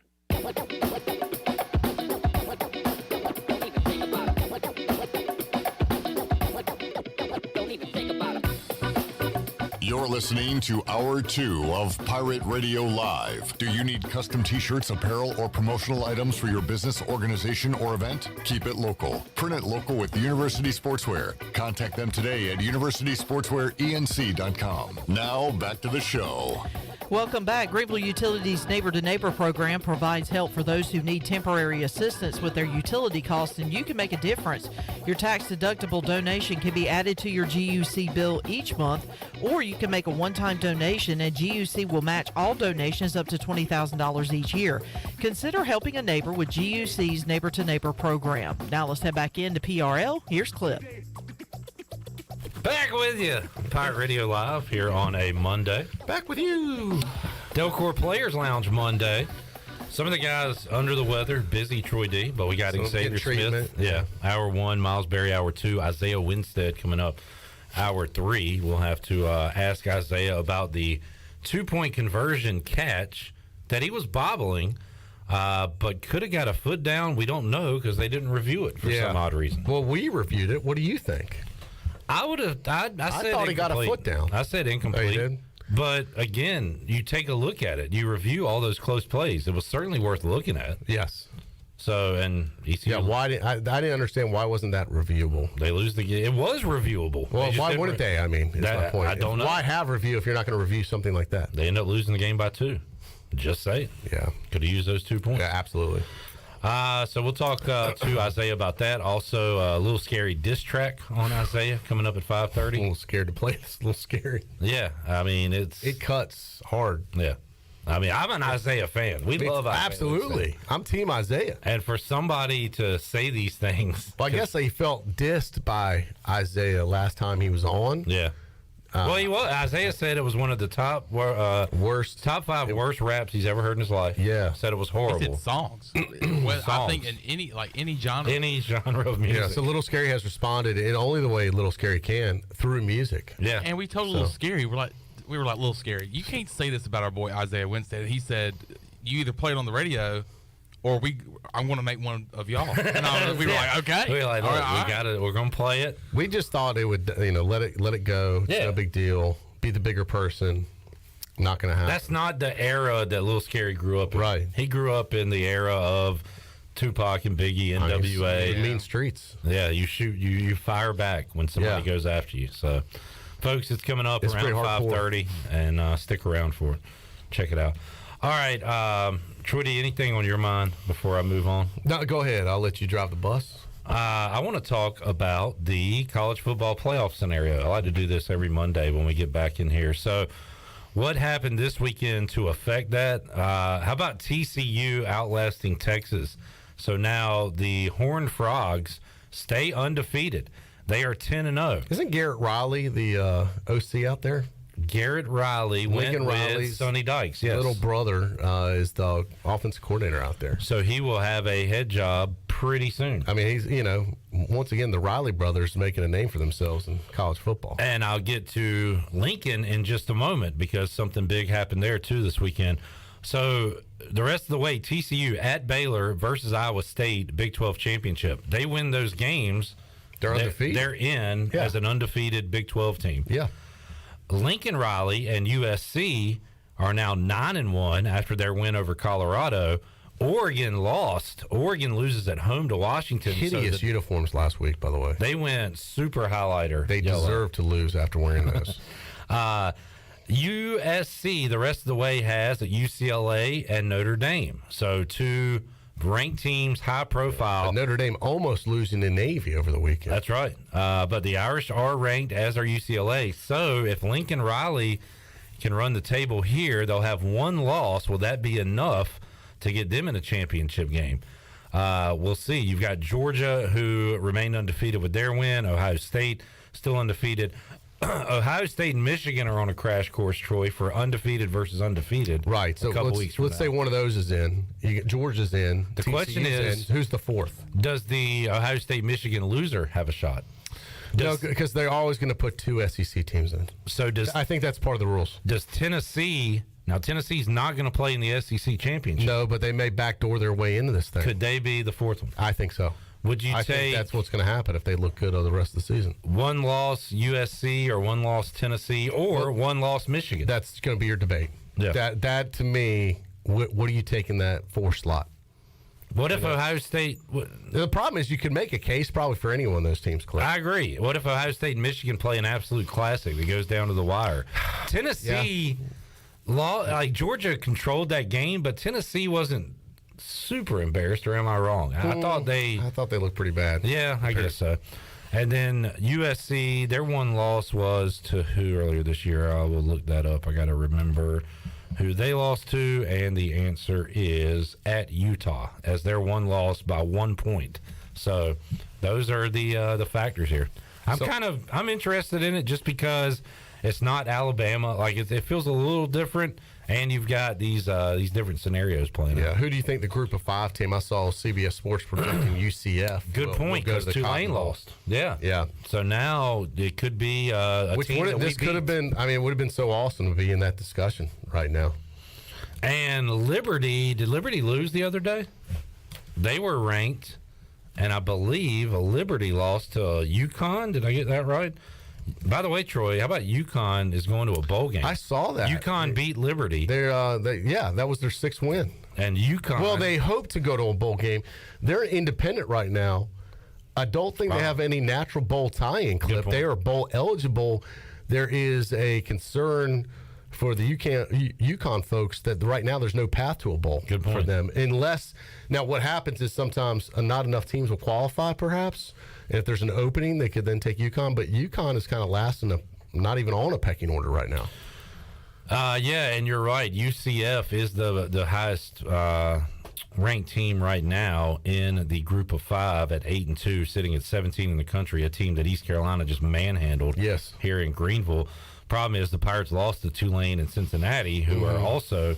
So, hey, good for Tulane still being in the top 25 despite the loss. They're 21st. Cincinnati, after beating ECU, is 22nd in the polls. Yeah. I mean, I don't know. It just leaves a bitter taste in my mouth. And kudos to I don't like UCF. Our friends in Raleigh. Oh, wow. How about that? Losing to Boston College. Boston College. Man, if I only had the money line on the Eagles, man, that thing probably had to pay out $300-400. I want to say State was like 17. It was a pretty high spread. What an absolute disaster in Raleigh. I talked to a couple of my State friends on Saturday night. They were not happy.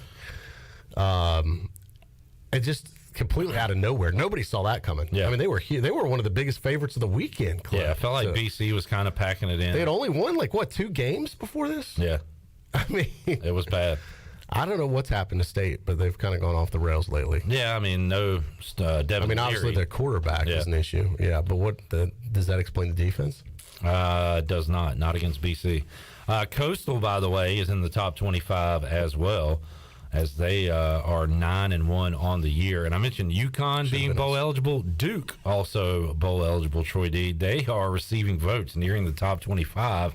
One of the crazier stories of the year. They were supposed to be really bad going into the season. Yeah. So and the Tar Heels just kind of keep winning games somehow. Should have brought them up. They just keep sneaking by. All these games could have been losses. They make them wins. One loss, Carolina will not be in the playoff, but they'll have an argument better than 95% of the other teams. I mean, if you're a North Carolina fan, you could say, why not us? Why not put us in? But again, they're outside of the top 25 right now. But credit to them, 9-1 on the year. Yeah, I mean, Mac Brown continues to win games. Wonder how much gas he's got left in the tank. Can't be much. You know, I've talked to some folks up in Chapel Hill. They said he's just kind of. I've talked to a lot of people. Starting to look old. Who else you talk to? You got Raleigh, Chapel Hill. Who else you talk to? I've got a lot of people I talk to. I'm versed in a lot of different categories. I don't know how much longer I hear Mac Brown is building a multi-million-dollar house on Figure 8 Island in Wilmington, getting ready to anticipating retirement. Nice place to retire down there. So I don't know. I'm not saying this is his swan song, but gotta wonder, could this be his last year or his next year's last year? Yeah, and look, I love laughing at North Carolina as much as anybody because they're so overrated each and every year. But to his credit, if his thing was to come in, kind of stabilize it, get it going in the right direction, mission accomplished. I mean, he's got him near the top 10. He did. So this is true.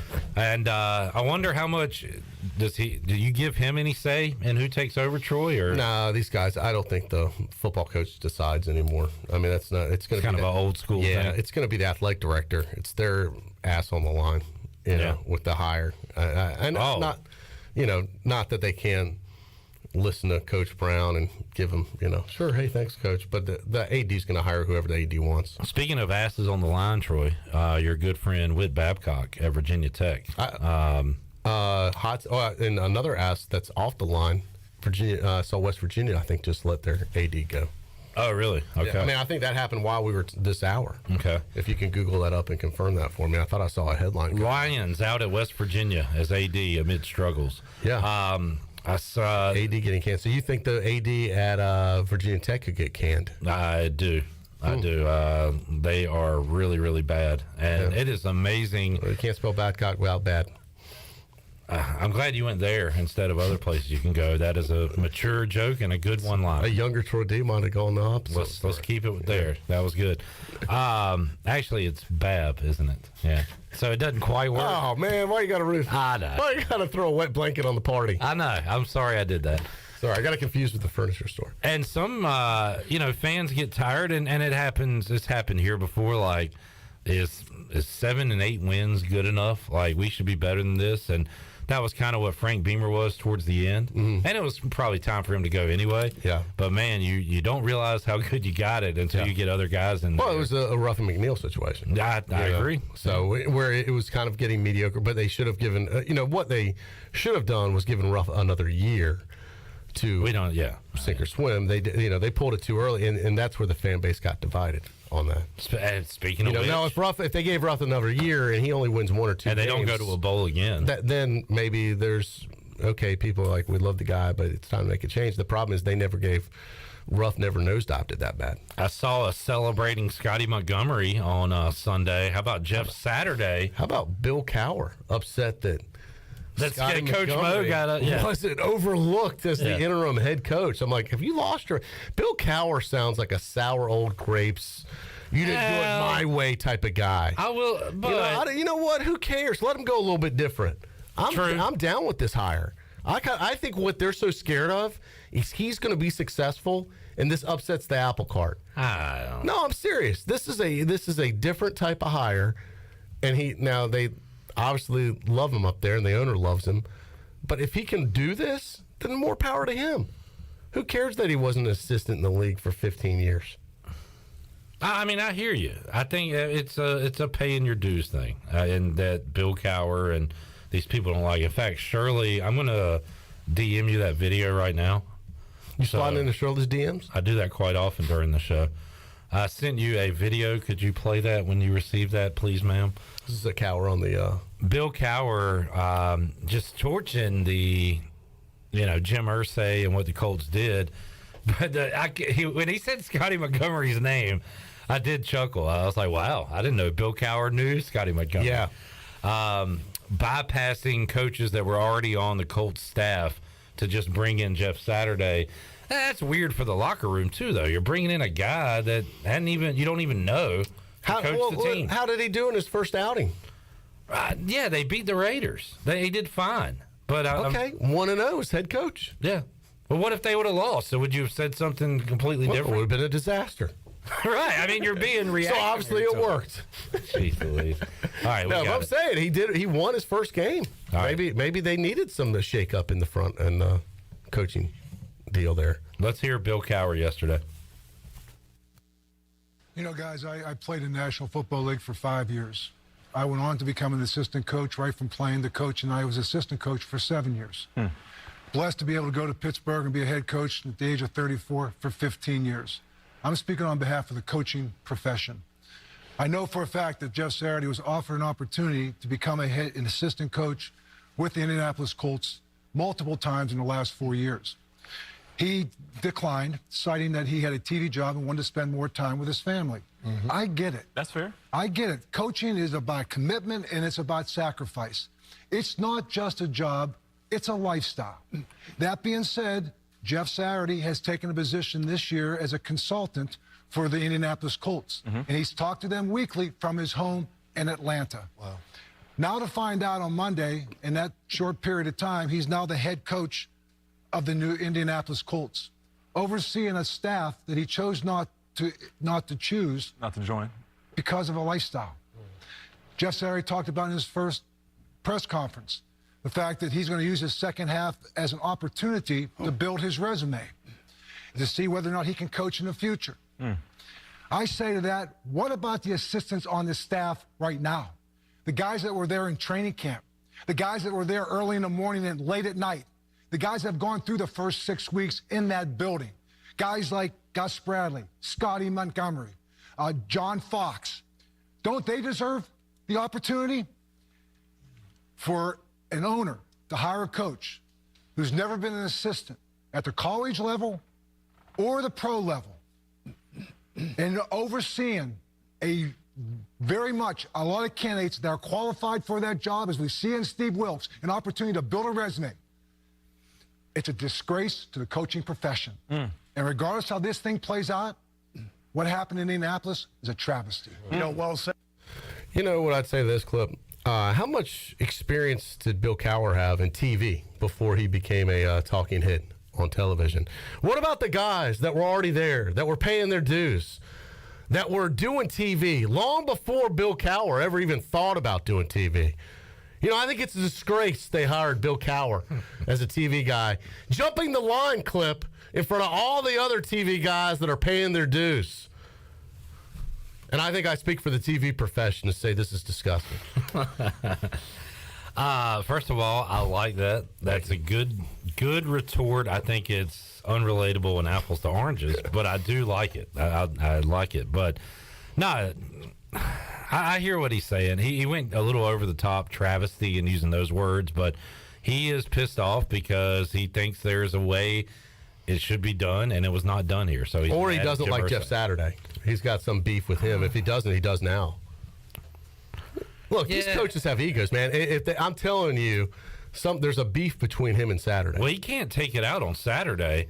You know what I heard earlier today when we went to hear Damon West talk? Somebody was telling me about Scotty Montgomery when he was here, and Scotty actually said to the person that I think I would be the head coach at East Carolina. No, but I was offered the job. I took the job, and I'm going to try to win while I'm here. Correct. It kind of, I mean, we point the finger at Coach Mo and the losses, but it's not his fault that he was offered the job. No, not at all. It was Confer's fault. They couldn't find a capable head coach at the time. Correct. And so I think Cowher, if he has anger, it should be to Irsay and not to Saturday. Sure.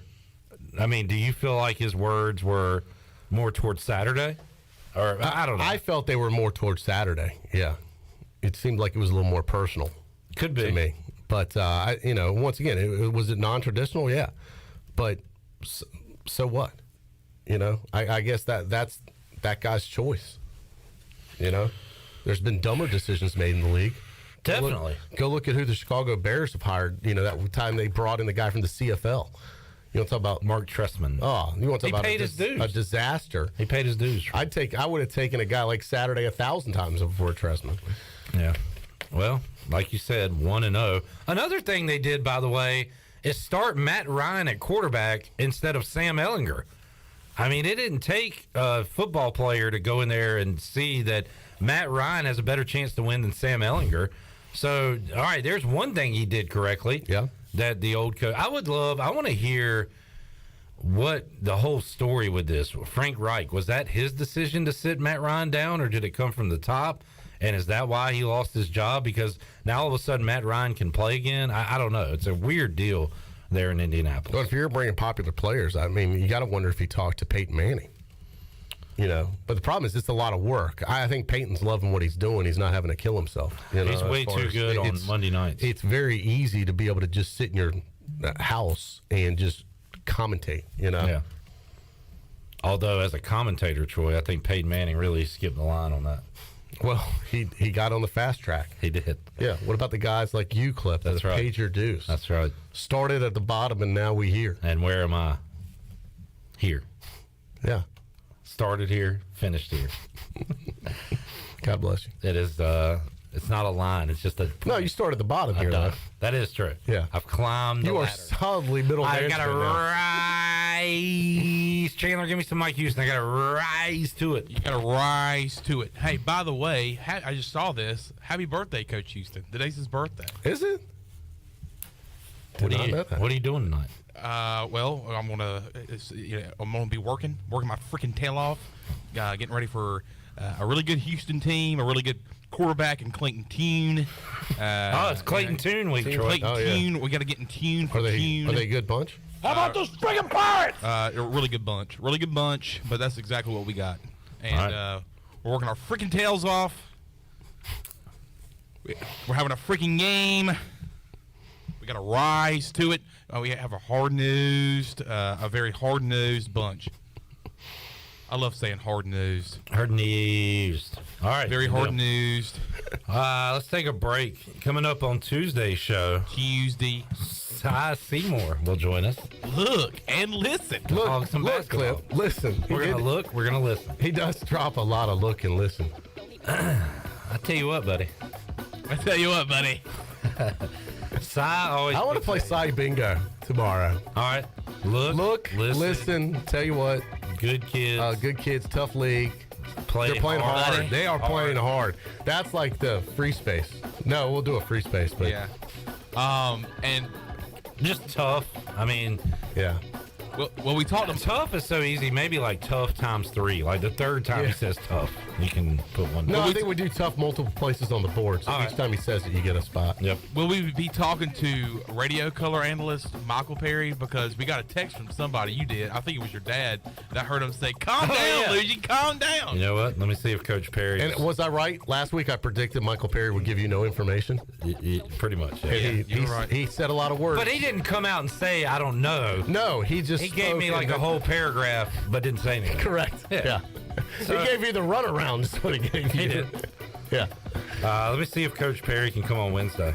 All right, cool. My dad texted me, and so I guess Coach Perry was yelling at Luigi during the game. Yeah. Well, because we've talked about how he's still in that. Calm down. He's still in that coaching. He's not a coach. Yeah. He's in that coaching mindset. He admits it. Like He's like, hey, Michael, you're a broadcaster now. You're not a coach. He can't separate the two, and he's sitting so close. He's like, he knows if he yells, they can hear him. I saw him call 3 timeouts. Timeout, Red. Timeout. He looked. He was going like this. It was like it's getting a little ridiculous. All right, let's take a break. We'll come back. More to go. Pirate Radio Live on a Monday after this.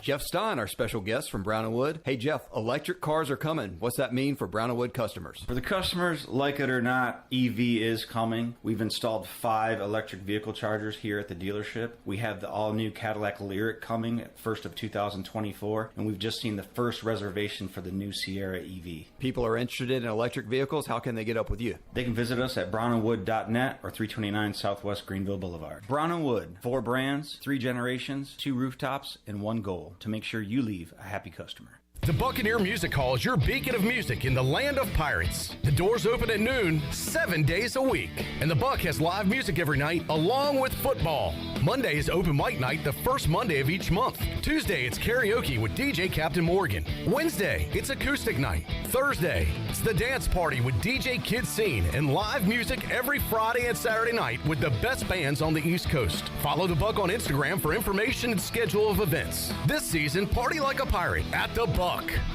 Eastern Pines Dental, located on East 10th Street beside Lowe's in Greenville, provides complete dental care to all ages, including implants, root canals, crowns, wisdom teeth removal, IV sedation, Invisalign, and much more. And as Eastern Pines continues to grow, we've added caring and kind doctors ready to assist you, including Dr. Ward, Dr. Lovick, Dr. Moore, and Dr. Mosley. Call 751-0770 to schedule your appointment today. The staff of Eastern Pines Dental thanks you for trusting them with your dental care. Hey Pirate Nation, Lindsey Gray here with Carolina Caliber. In 1960, my granddaddy started his firearm business right here in Eastern NC. Still family owned and operated, we have the area's largest selection for outdoor shooting sports and accessories and are one of the nation's top firearm dealers. At Carolina Caliber, we have everything you need from hunting, home defense, and personal protection, including a wide variety for ladies and youth. We buy, sell, and trade. It's a time-honored tradition. Visit us at Carolina Caliber on Fire Tower Road in Winterville. Greenville Utilities electric customers will soon be able to receive text notifications in the event of power outages.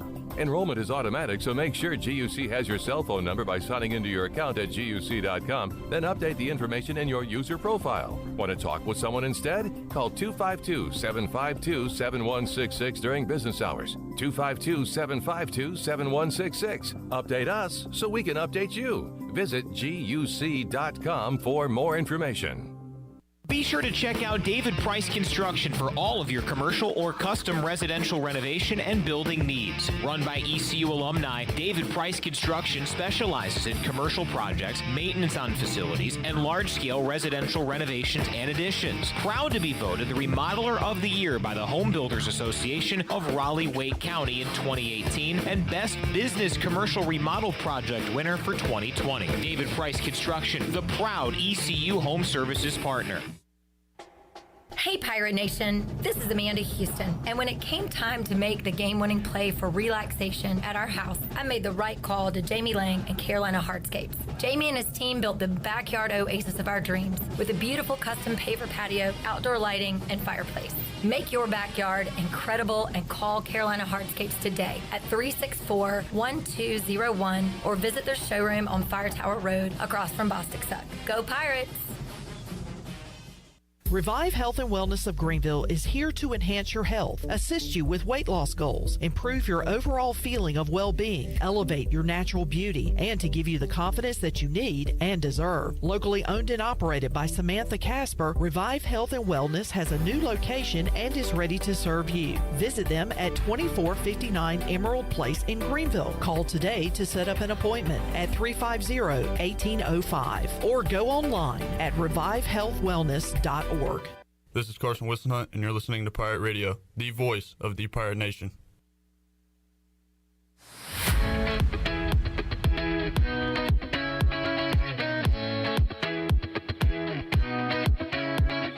You're listening to Hour 2 of Pirate Radio Live. Do you need custom t-shirts, apparel, or promotional items for your business, organization, or event? Keep it local. Print it local with University Sportswear. Contact them today at universitysportswearenc.com. Now, back to the show. Welcome back. Be sure to check out David Price Construction for all of your commercial or custom residential renovation and building needs.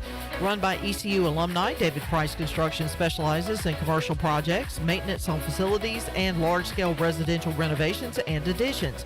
David Price Construction, the proud ECU Home Services partner. Call them today at 919-291-5532 or visit them online at davidpriceconstruction.com.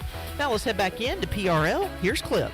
Back with you, Pirate Radio Live. Coming up at 5 o'clock, we'll talk to Double B Brian Bailey. 5:30, Isaiah Winstead will join us to talk about the loss of Cincinnati, look ahead to Houston, and Little Scary's debut Isaiah Winstead diss track coming up at 5:30. Does this have a rating on it? It's definitely not suitable for young ears. All right. So you probably mentioned that. Yeah. Don't let the kids hear this new track. Yeah, there's going to be disclaimers beforehand. Okay, Because, just checking. Again, it's from an era of 90s rap where there was a lot of gun violence. and some tough stuff. Yeah, so it's not for everyone. But if you are an adult, and that's pretty much it.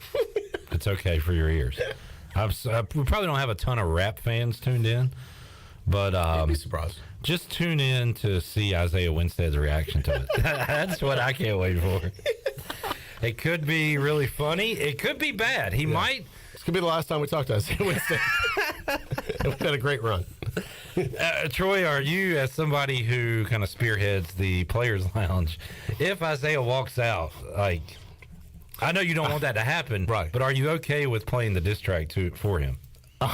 Because once you say yes to that, everything that happens. Clip, I'm going to let you decide what you feel is best for the program. I think for the program, it's playing this for him. Yeah. Now he'll be fine. Yeah. And it's not us. This is a little scary. And I hope he understands that. We're only the messenger here. If he hauls off and punches me in the face, it's not me. No, he can bring it up with little scary. That's right. Well, I'm not sure where he lives, but he obviously listens a lot to this program. He's part of and I just like to say I have no beef with Little Scary.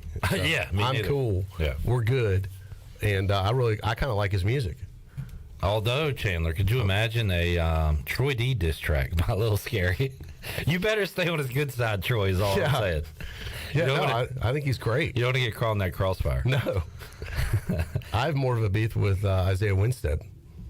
Oh, yeah? Yeah, he should have caught that 2 points. Oh, yeah, exactly. Yeah. Maybe Little Scary will bring that up. Pay less attention to Little Scary and more attention to catching the ball. There you go. Now you're talking like a message porter. I like it.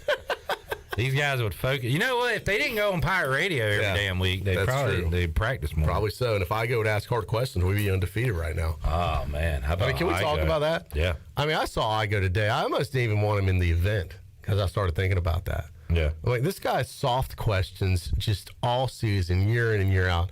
How many football games does this cost us now? I mean, I'm losing track, Clip. His soft-ass questions is just costing us games. I'm not going to put the state game on him because that was game one of the season.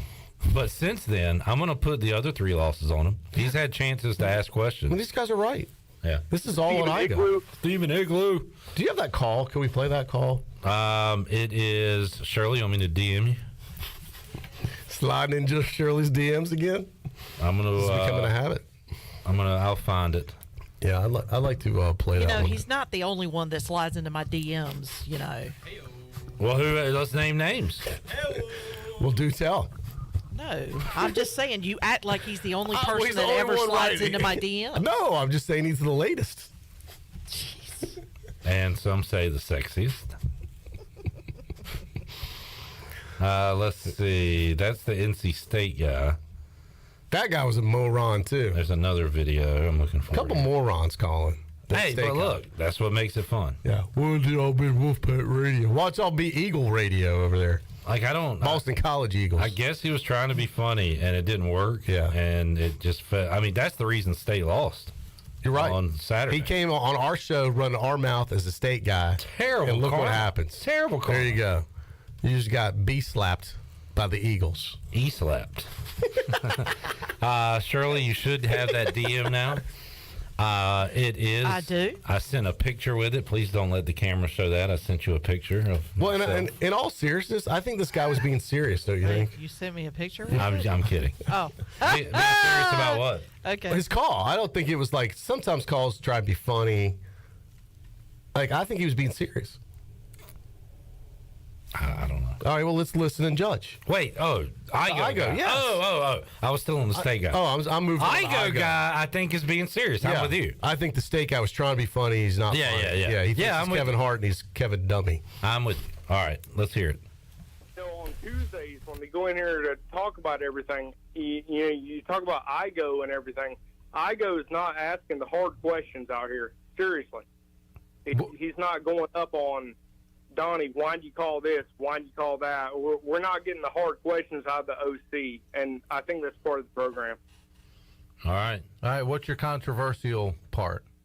Is that it? Yeah, Igo's not doing the job. He's the voice of the fans, and he's just not getting it done. All right. We'll get him out of here.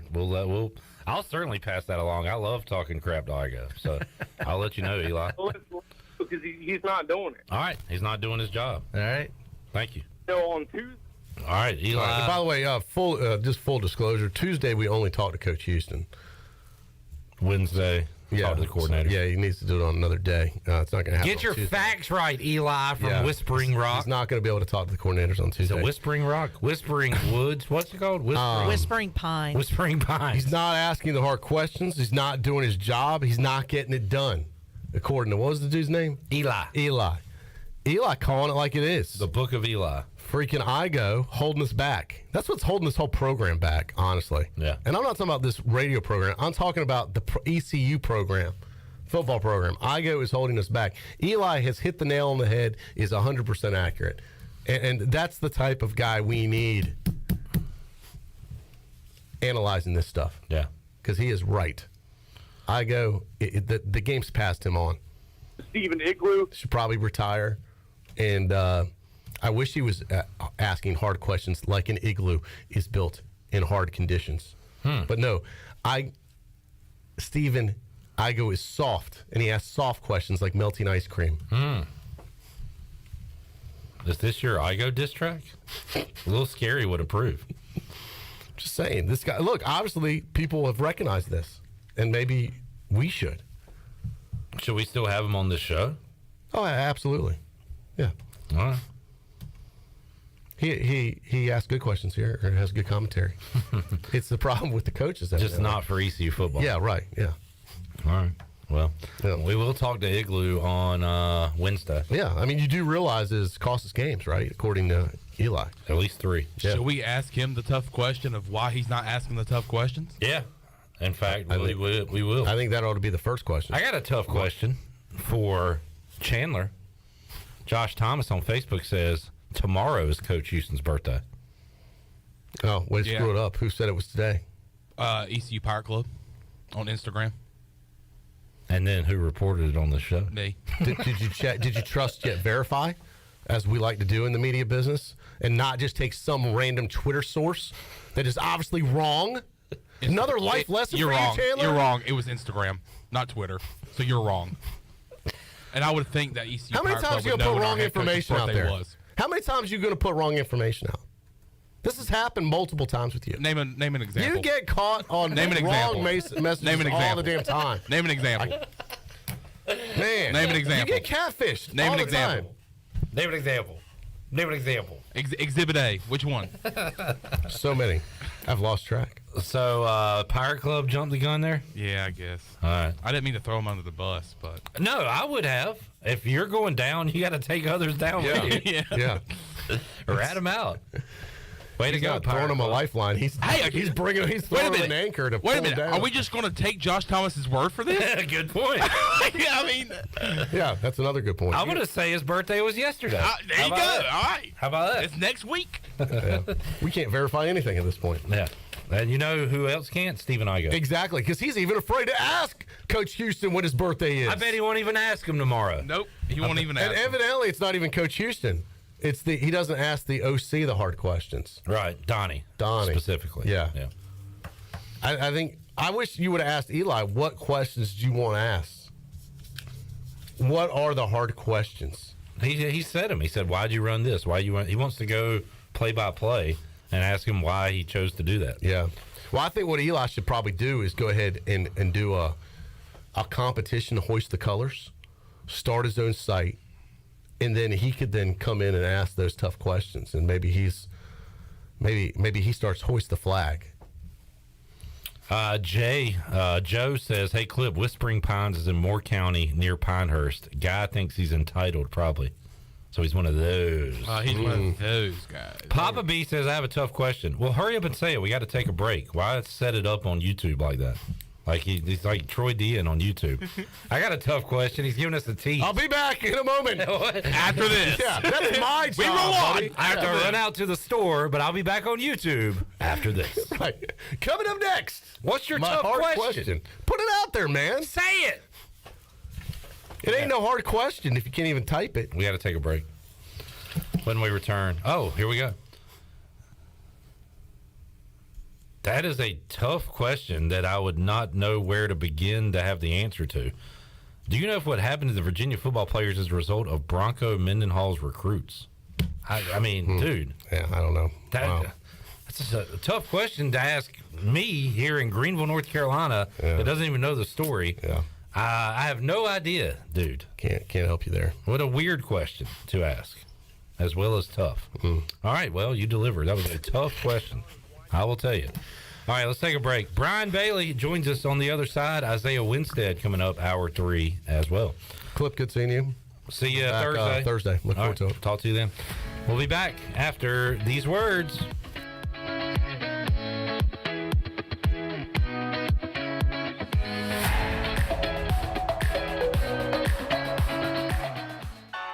Flight by Yingling. It's the next generation of light beer. For those who don't follow trends, but craft them. Flight by Yingling is 12 ounces of uncompromised refreshment from America's oldest brewery. With only 2.6 grams of carbs and 95 calories, this is premium refreshment 6 generations in the making. Don't just raise a glass, raise the bar. Flight by Yingling. Available wherever beer is sold. DG Yingling & Son Incorporated, Pottsville, Pennsylvania. Please enjoy responsibly. Love is never having to say you're sorry for your internet. Because with MetroNet, you get fast, reliable, 100% fiber speeds you'll love with unlimited data so you can stream, study, surf, and game on all your devices simultaneously. No lag times or buffering. MetroNet offers student deals. Get 100 megabit internet for just $39.95 a month. Switch to MetroNet today at metronet.com/switch. MetroNet. Love your internet. Temperatures are in the low 30s at 10 a.m., increasing sharply to 75 degrees by 1 p.m., and then dropping into the teens by 10 p.m. So before you go to work, put on some gloves, pack some shorts, and a parka. That should cover you for the day. Your heating and cooling take a beating. Guarantee your system is ready when you need it. Call Delcor. Buy a new train system and make no payments until 2023. It's hard to stop a train. With inflation and high gas prices, you don't need another payment. So buy this month and make no payments until 2023. Delcor, the service professionals. This is Dr. Josiah Duke from Orthopedics East and Sports Medicine Center. Our practice has been caring for the athletes at ECU and the residents of Eastern North Carolina for more than 35 years. Whether it's treatment for your sports injury or it's that time for a joint replacement, Orthopedics East provides the latest in operative and non-operative orthopedic care. We also offer on-site physical therapy and MRI services as well as walk-in urgent care on weekends from 10 a.m. to 2 p.m. Call us at 757-BONE or visit us online at orthoeast.com. Go Pirates! This is John Gavigan with the Gavigan Agency. Our top priority is doing what is best for our members. Whether you are buying a new vehicle, a new home, protecting your family with life insurance, or filing a claim, our agency will be there every step of the way. Our goal is to become a trusted advisor for you and your family for all of your personal and commercial insurance needs. Give us a call in Greenville at 756-1400 for a car, home, business, or life insurance quote today, and give us the opportunity to show you the benefits of doing business with someone who cares. Ahoy there, mateys! It's Captain Jack Spare of R&R Tire Express, your local tire and wheel shop in Greenville, offering affordable, easy payment options for easy ownership, savvy? Our customers love our treasure of tires and wheels, easy payment options, and customer care package, too. To learn more about R&R, stop by 3920 US 264 or rnrtires.com. Wings Over delivers. Wings Over delivers. Wings Over delivers. If you're looking for wings to be delivered to your home, Wings Over Greenville has you covered with no third party needed. Wings Over Greenville has its own in-house delivery service. Be sure to try the all-new tender sandwiches by ordering ahead on the Wings Over mobile app. Open till 3 a.m. on Friday and Saturday, Wings Over has everything to cure those late night munchies. Give them a call at 758-9464. Wings Over Greenville. They deliver. BMS Builders is your premier custom builder in Eastern North Carolina. With homes in Blackwood, Mills Creek, Dalton's Cove and Farmville, and Belmar and Ayden, they're constantly expanding. Now to Laurel Glen and Sarah's Way, plus the new duplex community at Abigail Trails. BMS Builders can build the home of your dreams. Just ask Dr. Dennis Ross in Greenville or ECU football coach Mike Houston. They built their homes and they can build yours as well. Call 916-1578 for BMS Builders. This is Pirate Radio, WGHB Farmville, 1250 at 92.7 FM Greenville, WDLX Washington, 930 and 104.1 FM Washington.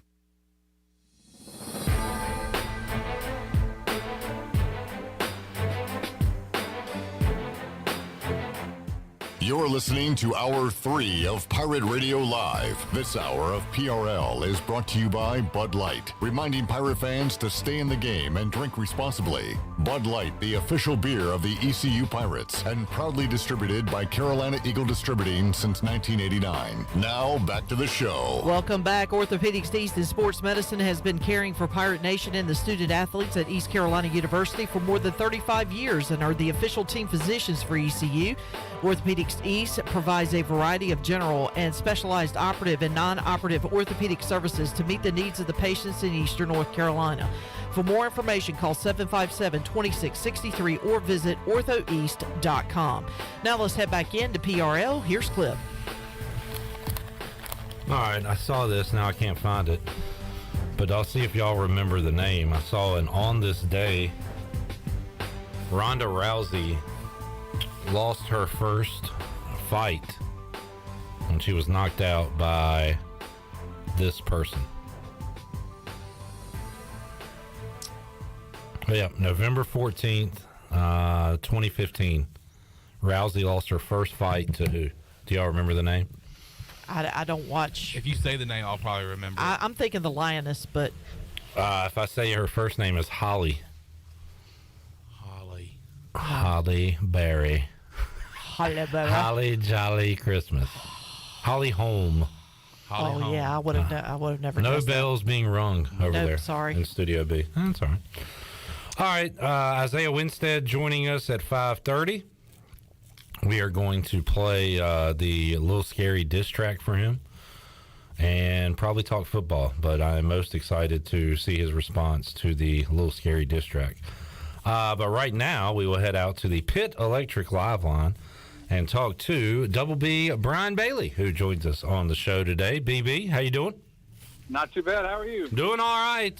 Man, frustrating one the other night at Cincinnati. And Bailey, in your unique position, you travel to the game, you cover the game, then immediately after the game, you talked to Mike Houston for the coaches show. So you were getting some pretty raw, immediate reaction from what happens, good or bad, win or lose. The other night, frustrating loss to Cincinnati, and a lot of things happened in that game. So that was probably a Coach Houston that you hadn't seen much of, right? Immediately following a game. What was he like after that one? Well, and that's one of the things that Brian Meador and myself talked about, a couple of years ago with the coaches shows. What can we do to make ours unique around the state? And I think that's one of the things that we do is that we try to capture the raw emotion of, a win and a loss, or a loss. And I mean, we always joke that it's a great show when the Pirates win, and it's not such a great show when the Pirates lose, but it still tells the story. And I think what we saw with Coach Houston's emotion, he was very emotional. There was a lot of stuff going on right after that game. I mean, we're trying to figure out what's wrong with CJ. We're trying to figure out, they were running behind with some of the guys coming over, and it was really just a weird time as far as putting that thing together. But you feel because nobody likes to lose. I mean, I'm the world's worst, and when you're trying to take the emotional part out of it and talk about the games, talk about what went right, talk about what went wrong. I mean, that's what we try to capture with that, and Coach does a great job. I mean, either way, you can tell he wears his feelings on his sleeve, which is something I think he doesn't sugarcoat it. I mean, he was upset, and he has to say some things a little nicer than he'd like to. I think there were some officiating things that he was really upset about, but he couldn't really comment on some of that because obviously you get fined or you get suspended or anything like that. But I think he still got across his point with how the game went, and he was very frustrated because he really thought that was a game that East Carolina was going to win. Brian Bailey joining us, Pitt Electric Live line. So Bailey, with the C.J. Johnson deal at the end of the game, is flipped over, lands awkwardly, gets slammed into the turf. Was that more of a precautionary thing? What did happen to C.J. on that play? Well, I didn't see the play at all, and then I knew something had gone on, and someone had said that, and then we were just trying to figure out as we were standing there what to do and what was going on with him and if he was okay. And from what we can figure out is that everybody was really, really worried, and it's one of those things when it's a scary thing and you take, every precaution that you possibly can. And I think that's what they did. But from all indications, he's going to be fine. And what about Keaton Mitchell as far as him? That's the second straight game he had to leave in the fourth quarter after taking a headshot. So what do you know about his status right now? I haven't heard anything more. Obviously, Coach Houston talks to the media coming up tomorrow. But, that was scary because that was, the way Coach Houston described that, he said there's targeting and then there's that. And he said basically, I mean, that was as big a hit as I can remember. There's two guys running full speed like that, and one guy, throwing his shoulder pads and everything into the upper part of a, pretty much defenseless receiver. But that was something, man. That was scary to watch. That's one of those things like when you see a car wreck in person or something. You see that and you're like, oh man. And obviously in the old days that was a big football hit, but that's the reason football survives is because the rules have been changed to make that an illegal hit, so we keep more people out there playing. Brian Bailey joining us. East Carolina falling to Cincinnati, which takes away the opportunity to play for a conference championship. Now East Carolina going for wins number 7 and hopefully 8 and wrapping up an 8-4 year, which would be a great year, Brian. But I guess you've also got Senior Day as kind of a carrot on the end of the stick. You're always looking for motivation, and the Pirates certainly have a lot to play for here these last 2 games, even though they won't be able to play for a championship. Yeah, I think that that's important to really think about because you think about in the history of Pirate football, how many 8-4 records have the Pirates had? And I mean, and we can all sit there and look back at the season and think about what could have, should have, would have happened. But, still 8-4 is 8-4, and then you go to a bowl game with a chance to go to 9-4. So I think they have a lot to play for. And I'll tell you, it's going to be emotional with Senior Day coming up on Saturday. Our Garrett Short did a really nice piece with Holton and with Morgan, just talking about their relationship a little bit. And I think we're going to air it on Thursday. When we do air it, it'll be online if people miss it, on the TV side. But it's worth a viewing because he did a really nice job with it. Holton's a little bit emotional. Morgan's emotional. I just saw not the final piece, but I saw a rough draft of the piece, and it's really well done. So I think people will really appreciate what because I remember when Holton committed to East Carolina, and I was talking to Morgan. I said, "Man, it's going to be hard for you. I mean, I don't know how you're going to do that job, and he's your son." But I think he's done a really, really good job of that, and I applaud both of them because. And in good times it's a lot easier than in bad times, and we've had both. Holton came to East Carolina to try to turn things around. I think he's done a really good job of that. Now he didn't get to go all the bowls he wanted to, didn't win the championships he wanted to, but if the goal was to turn Pirate football around and help turn it around, I think mission accomplished. No doubt about that, and leaving it better than you found it. Certainly the case with Holton Ahlers in this group. And I mean, look, Holton, how many times have people said, he'd be a great tight end, get another quarterback in, and he's going to end with all these records. Now, yeah, he did play in a number of more games than Shane Carden and these other guys, but you look at the record books, you'll see his name for East Carolina quarterback. Yeah, and I think, think about the pressure. I mean, he grew up going to games there, and then he became a star on that same turf. So, I mean, there's a lot of pressure there. Brian Bailey joining us. Bailey, I know Garrett Short covered hoops on Saturday with your travel and everything. You didn't make it to the game on Saturday, did you, basketball? No, it was on my list to do, and then Melissa and I went out to a late lunch, and the first thing I did was I looked at the score, and they were down 19, and my first thought was, I'm glad I didn't make that one. Gee, Chris, what's going on?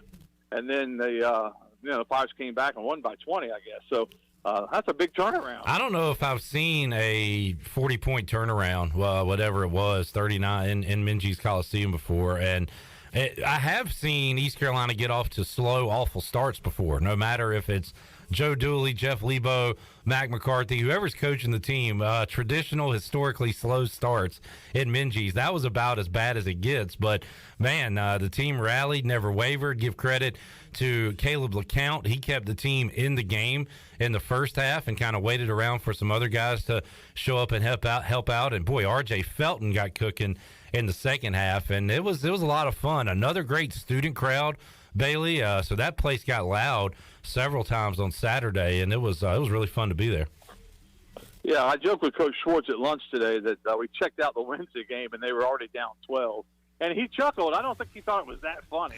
But he chuckled. I witnessed this. Bailey, you used the line on us before you gave it to him, and we all laughed. Yeah. And I think that gave you the courage. You said, yeah, all right, I'm going to go do it. Yeah, and you fired it on him, and I think he smiled a little bit. I think, yeah, it was a little smirky smile. He wasn't real thrilled with it. But then he started telling me about, we got to fix that.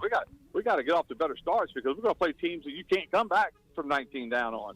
So, he knows that, and I think everybody kind of knows that. It's just weird that the first 2 games of the year, I mean, I'd like to go back in the record books and the annals and see how many teams have, trailed by 16 in the first game and 19 in the second game and won both games. That rarely ever happens. It's crazy. Pirates back in action coming up on a Wednesday night, 7 o'clock, and then they'll head off to Florida, right, Bailey, for that tournament they're in. I watched Toledo play the other day. If East Carolina, depending on what happens with their game against Indiana State and other games, Toledo, maybe one of the top mid-majors in the country. They look really good when I watched them on Friday. So we'll see what happens in that one. But non-conference play rolling on. Also saw the ECU women move to 2-1 with a blowout victory over UNCW. Pirates were without the men's team was without Brandon Johnson on Saturday, apparently due to an illness, and I believe Amaya Joyner, some women's players going through that as well. So the sickness is out there. That affects college basketball teams too, apparently. It really does, and in football, sometimes if you get 1 or 2 sick, you can kind of get through it. But you get in basketball, and the roster's only so deep. Brian Bailey joining us, BB, in a good mood despite a Cowboys loss yesterday, losing to the Packers. What went wrong for Dallas yesterday, Bailey? Well, it's just weird that Aaron Rodgers can look so bad against so many teams, but as soon as he sees that star, and I knew it was going to come down to the wire. And then when the Cowboys were up 28-14 to start the fourth, I still said if there's anybody else but Aaron Rodgers, go ahead and put a W down. But it's Aaron Rodgers. And then it was 4th and 7, and if you make a stop there, I think you win the game. But then they throw a touchdown pass, and the rest is history. But it's disappointing. But I think that it's just one of those things. They got a lot of games. The problem is they're chasing Philadelphia, and the Eagles aren't going to lose many games if they lose at all. Yeah, another thing Rodgers got yesterday is some help, and he always gets it from Aaron Jones and Dillon in the backfield, but his young receivers finally helped him out yesterday.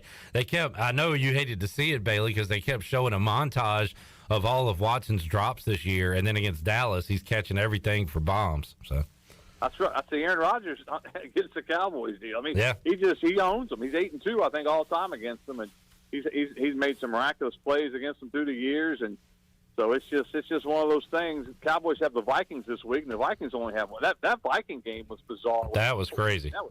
That was crazy to watch. That's one of those games when you don't have anything. You're just kind of watching it, and you're like, man, this is a wild game. And they stop them at the half, the 1-inch line, and then they fumble the ball in the end zone. That was just nuts. Brian Bailey joining us, Pit Electric Live Line. Bailey, what area high schools you got to cover here in round 3 of the playoffs? Who's in action this Friday? Well, I don't have the list in front. I know New Bern's at home. Tarborough's at home. Tarboro plays Riverside, and Riverside's had a really good year, but they always, you have to play Tarboro in their league, and that's usually a disaster for them, and now they have to play them in the playoffs. Parrott Academy and JP2 will play for the 8-man state championship in Kinston on Friday night, so that'll be a big matchup. So we've got about, I think I counted up 7 or 8 games we can get highlights of for Friday night. So what we'll probably do is a shortened version of Touchdown Friday on Friday. BB, good stuff. Thanks for joining us today, man. We'll be back on the Brian Bailey Show next Monday, right? Yep, sounds good. Yep, next Monday. Talk to you then. All right, sounds good. Thank you. All right, there it is. Double B, Brian Bailey. Brian Bailey Show returning to you next Monday, noon, right here on Pirate Radio. Looking at the Buccaneer Music Hall scoreboard presented by Dub Buck. Commanders and Eagles tonight. Man, I wish Washington could have won last week because they are right there in the wild card hunt, but not looking good because they'll probably drop tonight's game as well. Good news, LaMelo Ball back for the Hornets. Bad news, they have lost 8 in a row. Yeah. They are what we thought they were. Yeah. And we let them attack. They play at Orlando tonight at 7 o'clock. Let's see. Go ahead, Chandler. Speaking of Charlotte sports, we have some quarterback news. Oh, yeah. Regarding the Panthers coming off a win against the Falcons on Thursday night. They'll be traveling to Baltimore on Sunday. They are, last time I checked, coming off right out the bat. It was a 11.5-point underdog on the road to Baltimore. P.J. Walker suffered a high ankle sprain, I'm guessing, on Thursday night. And Baker Mayfield will get the start this Sunday for the Panthers. All three quarterbacks, P.J. Walker, Baker Mayfield, and Sam Darnold, have suffered a high ankle sprain, all of them coming on that artificial turf in Charlotte that was installed a couple of years ago. And Panthers Twitter is already blowing up about that. So. I saw a quote. I guess DJ Moore was asked about the surface, and something to the effect of the players have made it known that they would prefer to play on grass rather than turf. Right. To David Tepper. So no P.J. Walker this week. Baker Mayfield will be getting the start with Sam Darnold at backing him up. All right. By the way, Panthers also have signed to their practice squad my former Miami quarterback, but people might remember him from Houston, De'Aaron King. Yeah. And so we have signed him to our practice squad. Top 25 basketball tonight. Quite a bit of action. Houston will host Oral Roberts. Houston 2-0, number 3 in the nation. Number 5, Baylor will host Northern Colorado. Number 15, TCU hosts Northwestern State. Louisiana Tech at number 23, Texas Tech. Holy Cross at number 10, Creighton. Monmouth at number 19, Illinois. UCLA will host Norfolk State.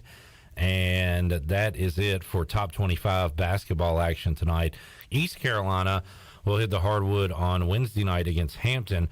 I want to talk some hoops, and let's take a break, expecting Isaiah Winstead to join us here soon.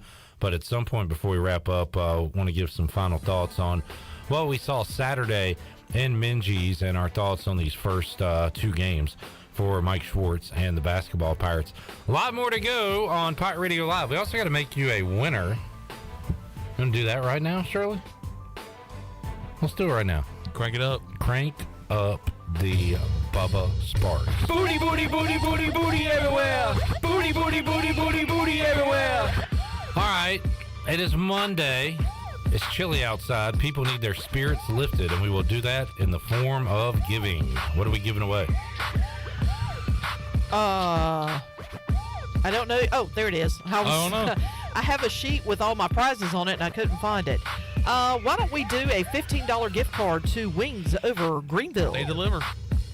They do deliver, and they have awesome food. I would recommend the garlic parm tots or garlic parm waffle fries, whatever you fancy. What caller are we looking for? Let's do 10. All right, caller 10, 317-1250. You're a winner. When we return on Pirate Radio Live, Isaiah Winstead going to join us. Some hoops talk and more after this. Jeff Stein from Brown & Wood, our special guest today. Jeff, the holiday travel season is here. Folks are going to be traveling. How can you help them out in the service department? With the winter months coming, customers are putting on new tires, getting alignments, making sure we check their brakes. We also have an increase in parts inventory, so that's speeding up the process for the customer. And don't forget, we have free pickup and drop-off. To make an appointment, you can visit our website at brownandwood.net or give us a call at 252-355-6080. Brown & Wood, 4 brands, 3 generations, 2 rooftops, and 1 goal to make sure you leave a happy customer. Are you ready for some football, Pirate Nation? Bud Light is America's favorite light beer and the official beer of the ECU Pirates. When planning your fun times this football season, be sure to pick up some Bud Light at your favorite retailer. Bud Light carefully brews their beer to be perfect for anywhere there's fun. Because when there's fun, Bud Light is there. Get ready to have fun this season, Pirate Nation, and always stay in the game and drink responsibly. Bud Light, the official beer of the ECU Pirates, and proudly distributed by Carolina Eagle Distributing since 1989. You've worked hard to make your business successful, and that's why it's really important to always have a bank that's in your corner when you need them. This is Chris Richards from First Bank, and our experienced team of local bankers includes Lee Watson, Ashley Capps, Bonner Latham, Josh Hooten, and Heath Nisbet. To get the business services that are right for your business, come and see one of our experienced team members at First Bank on Arlington Boulevard in Greenville. First Bank, together with our customers, we're creating a world where individuals and communities thrive. Member FDIC. U.S. Cellular has always believed that connection is the greatest gift of all. That's why we're giving everyone one line for $29.99 a month with unlimited data this holiday season. That's right, one line, unlimited data for just $29.99 a month. That's more than a great deal. That's locally grown connection from U.S. Cellular. Limited time offer, terms apply. Visit uscellular.com for details. This is Brandon Tate, owner and operator of Atlantic Wireless, an authorized agent for U.S. Cellular since 1997. Visit atlanticwireless.com to find the store near you. We go beyond the call. Whether you're at the worksite or the trailhead, you need an ATV with power and performance, technology to make every job easier, and a time-tested promise of quality and dependability. You need the 2022 Honda 4Trax lineup, available now at Ron Ayers Motorsports, Highway 11 north of the airport in Greenville. Then you'll learn how life is better on a Honda ATV. For riders 16 years old and older, Honda recommends that all ATV riders take a training course and read the owner's manual thoroughly.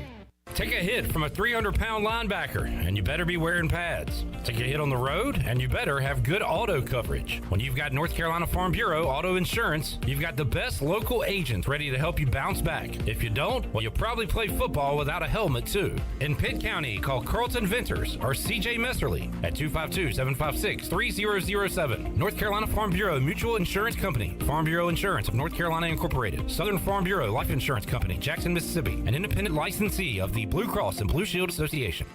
I'm Sam Jones, and for more than 3 generations, my folks have kept the fires burning for Eastern North Carolina Whole Hog Barbecue. At Sam Jones, you'll find our smokehouse pumping out wood-fired meats, cooked fresh every single day. There are no freezers at our place. Everything, and we mean everything, is made fresh daily, including our sides, sweets, and sauces. Stop in and see us, and I bet you'll be able to taste our passion in just one bite. At Sam Jones Barbecue, you'll find plenty of smoke, but no mirrors.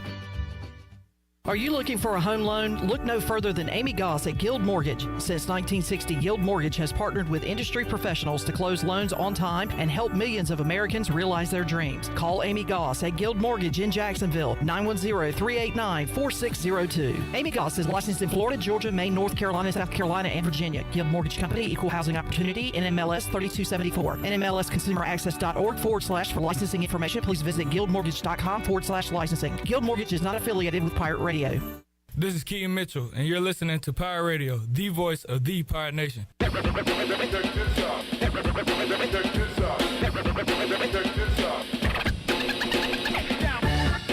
You're listening to Hour 3 of Pirate Radio Live. This hour of PRL is brought to you by Bud Light, reminding Pirate fans to stay in the game and drink responsibly. Bud Light, the official beer of the ECU Pirates, and proudly distributed by Carolina Eagle Distributing since 1989. Now, back to the show. Welcome back. Carolina Caliber has the area's largest selection for outdoor shooting sports and accessories and is one of the top firearm dealers anywhere. At Carolina Caliber, they have everything you need for hunting, home defense, and personal protection, including a wide variety for ladies and youth. Carolina Caliber will buy, sell, and trade. They are locally owned and operated since 1960, and they're located on Fire Tower Road in Winterville. And congratulations to my brother, Jack Bowen of Ayden. Picked up a $15 gift card to Wings Over Greenville. If you're looking for wings to be delivered to your home, Wings Over has you covered with no third party needed. They have their own in-house delivery service. Be sure to try the all-new tender sandwiches by ordering ahead on the Wings Over mobile app.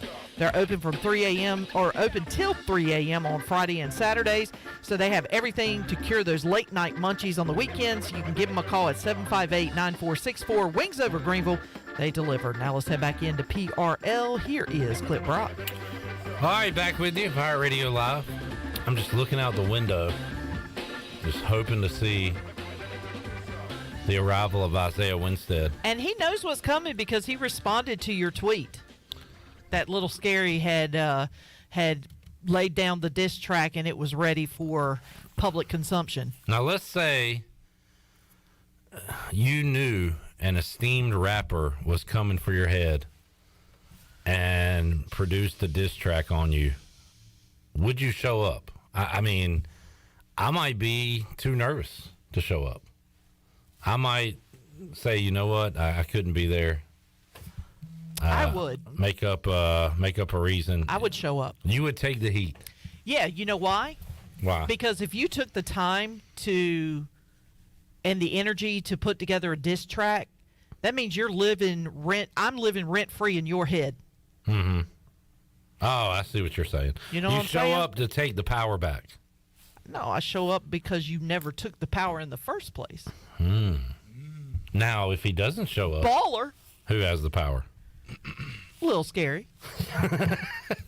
The ball is in Little Scary's court. That's all I'm saying. So, again, I'm hoping to see him soon. Come on, Isaiah. There's 30 minutes Come left on in the in show. here. We got plenty of time. Come on in here. Should I text him and ask him if he's coming by? Come on in. See what he says. Does he usually answer you when you text him? I don't know if I've ever texted him before. Okay. I was just curious. He's going to say, who this? I don't think I've ever texted him. Who's this? New phone. Who this? Not new phone. Phone I've had for 6 years, but who's this? I have done that before. I'll be like, who's this? And then somebody will respond to me, I'm so-and-so. Did you get a new phone? No, I've had the same phone number for over 20 years. Oh, man. There he is. Here Oh. he is. There he is. I told you. I told you he was going to show up. There he I told you. There Disregard my text he I just is. sent. Isaiah Winstead is here joining us. I told you who wasn't going to back down. All right, that's what's up. Good to see you, Isaiah. Welcome He in. might be the only player that's been in the studio every single month. He's got good attendance. I'll give him that.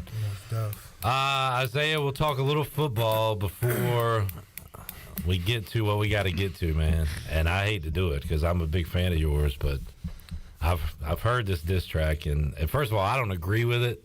We told him not to do it. We said don't do this, but he did it, and then we'll hear it in a second. Isaiah, I guess biggest thing people were talking about when it came to you the other night was the 2-point conversion and the catch, the bobble, the catch, foot down. And I don't know, it seems like they review everything these days. You know, how shocked were you that they didn't take another look at that one? Yeah, it was crazy to me. I definitely thought they was going to review it, especially when they showed it on the big screen. But I definitely caught it. I caught it with one hand. They probably thought I bobbled it. I caught it with one hand, had it against my shoulder, and then I just put the other hand over so he couldn't rip it out. But so you had it the whole time? Yeah, the whole time. Was there any talk from the sidelines like, hey, are y'all going to look at this or anything like that you know of? Yeah, not that I know of. Like, I was too busy thinking I had just got the 2-point conversion. Yeah. I started celebrating, and then I came to the sideline. They're not even going to review it. Oh, I see what you're saying So I now. had it against my shoulder pad, then I put the other hand over. And I guess that's why he thought I bobbled it. I'll be honest. I thought it was you were bobbling it when you went out of bounds, but now that you explain it like that and I look at it, it's against your chest the entire time while your right hand is on it. Mm-hmm. Should have been I good. watched the game, and the commentators even said the same thing. Yeah. Did you hear did Coach Houston ask for it to be reviewed, and do you know why they didn't review it, or do you not know why? I mean, because that's the question. Like, why did they not even try to look at it? You would think they would be like, all right, well, let's at least take a look at it and try to get this call right, but they didn't even try to look at it. So I don't know. I couldn't tell you. No. Man. I know without a doubt. I don't really get into all that, but I know they weren't playing a fair game. The refs. Did you feel like you felt that way the other night? Yeah. Some calls went against East Carolina. They weren't playing a fair game. But any in particular against you, or? I felt like everything was contested, and I don't know if they were getting there early, if there was defensive holding, but like every catch, I don't know, somebody was on you. Could have been against me. Yeah. One of the refs said, I had explained to one of the refs, because somebody had came and pushed me in the back, like, while the play was over. Like, he just came and pushed me in the back, and I had said something to him, and the ref thought I was talking to him. Yeah. So, no. But, and then Coach Houston came and told me that the ref thought I was talking to him, and I was like, which ref? So I when they talked to him, it was like, I wasn't talking to you. I was talking to the person who pushed me in the back and stuff. And he was like, well, we good. All right. So I would hope that it won't nothing against me, but you never know. They might didn't want them to lose their winning streak. So Well, now you're talking like the fans, and they appreciate it because it did feel like a lot of those calls went against East Carolina. 8 catches for you, 58 yards. I will say, I'll commend Cincinnati on this. You do an awesome job of catching the ball and getting yards after the catch. They, I thought, did a good job of surrounding you and not letting you get loose the other night. That was probably frustrating to you, right? Yeah, it's like it wasn't a double team all the way, but like, you know, they was playing outside leverage with a little safety help, so, you know, it was really hard to do much out of that. You feel me? I brought this up earlier as 58 seasons of ECU football. At least that's what was documented. 11 of those teams have had 9 or more wins. So your team has a chance to be the 12th if you can beat Houston, beat Temple, win a bowl game. And that I know you wanted this year to go better, but it still shows you that this could be one of the most successful ECU football teams in its history. I mean, that says a lot, right? Yeah, I feel like we should. I mean, early on in the season, you know, it was a lot of games that should have been won, could have been won, but I feel like to end the year out, we can definitely win these 2 games and go win a bowl game for sure. C.J. Johnson picked up, kind of landed awkwardly at the end of that game. They carted him out, put him on an ambulance, and I was hoping at the time that it was a precautionary thing, and hopefully, and it feels like maybe it was. How's he doing? He doing good. He's good to go. He's doing good. He I think it was like something with his neck because he had landed right on his head. And yeah. I think it was his neck, but he doing good though. Like he was at practice the other day, and he, you know, walking around. He doing good. So. Have you talked to Keaton at all? It's the second straight game he's been knocked out with a headshot. How's he doing right now? He doing good too. He was at practice as well. Of course, he wasn't practicing, but right. You know, it's a Sunday practice. But he was there though. Zach said Winstead going pro. Well, he's not coming back here, so yeah. I guess as far as that goes, though, Isaiah, I've talked to you, I think, about this off the air. There have been scouts coming to practices and things like that, right? So, you've had scouts watching you. Have you talked to anybody on the pro level or anything at this point? Like as far as the scouts that came to, nah. They talk to the coaches, I guess. Yeah, they talk mostly with the coaches. It was a point in time where we can they'll stop by the cornerback room and we go in there. We can introduce ourselves. But as far as like all that going to the league stuff, they talk about that with the coaches. Gotcha. But, yeah. That is your plan. That's the plan. That's the goal. God willing. Make it to that next level. Isaiah Winstead joining us. Houston coming in. Houston can score a lot of points. At times they can give up a lot of points. So you're going to have to score to keep up with them. But do you like that challenge coming up on Saturday? Most definitely. I feel like we could take advantage of them in all phases, you know, running the ball, throwing the ball. It's a big opportunity for us. So I feel like we're going to get it done. It stinks, man, that we only get guys like you here for 1 year. But it goes by quick. So it's your senior day, right? So yeah, it's crazy. I just remember camp. Like I was just thinking about that when I was on the way here. Like camp, certain stuff that happened during camp, like you know, like a certain practice or something. Now we talking about last home game, college home game ever.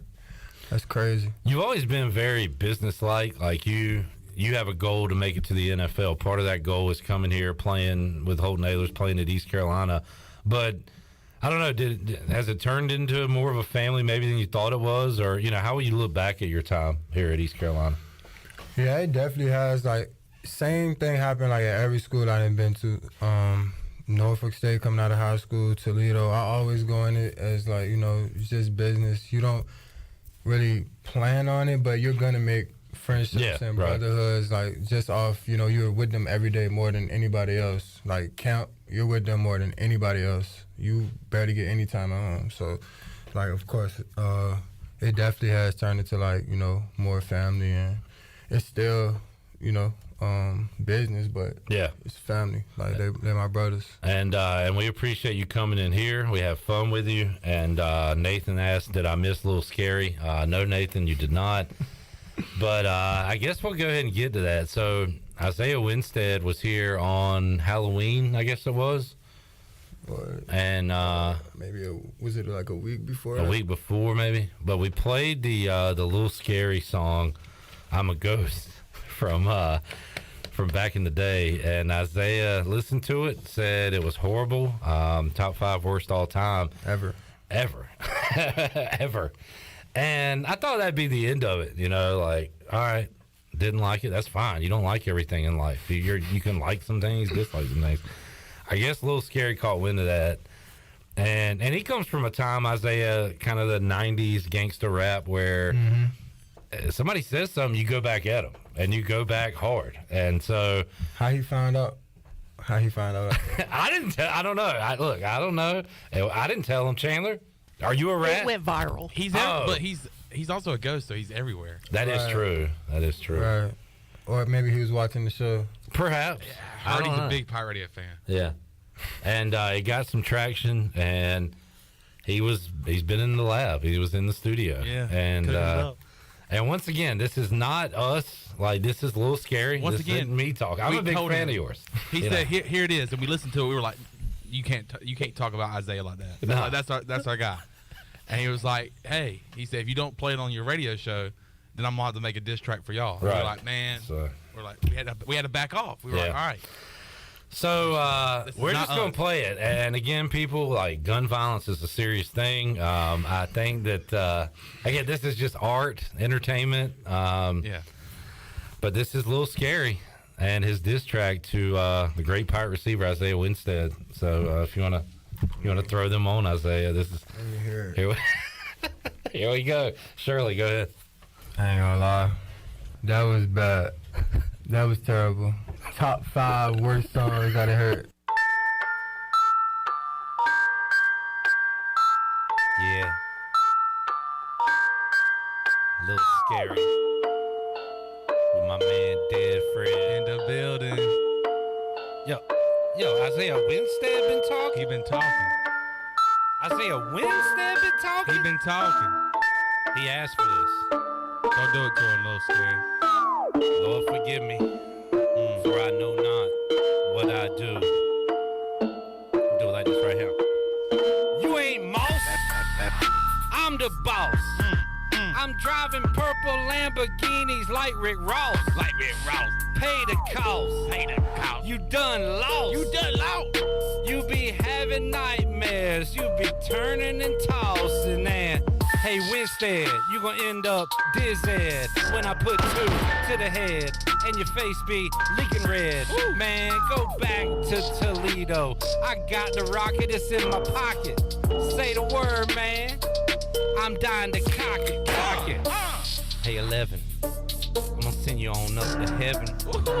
Everybody say what happened. Little Scary just started clapping. Little Scary started rapping. And the defense start trapping. Hey, catch a pass. You can't catch none because you are ass.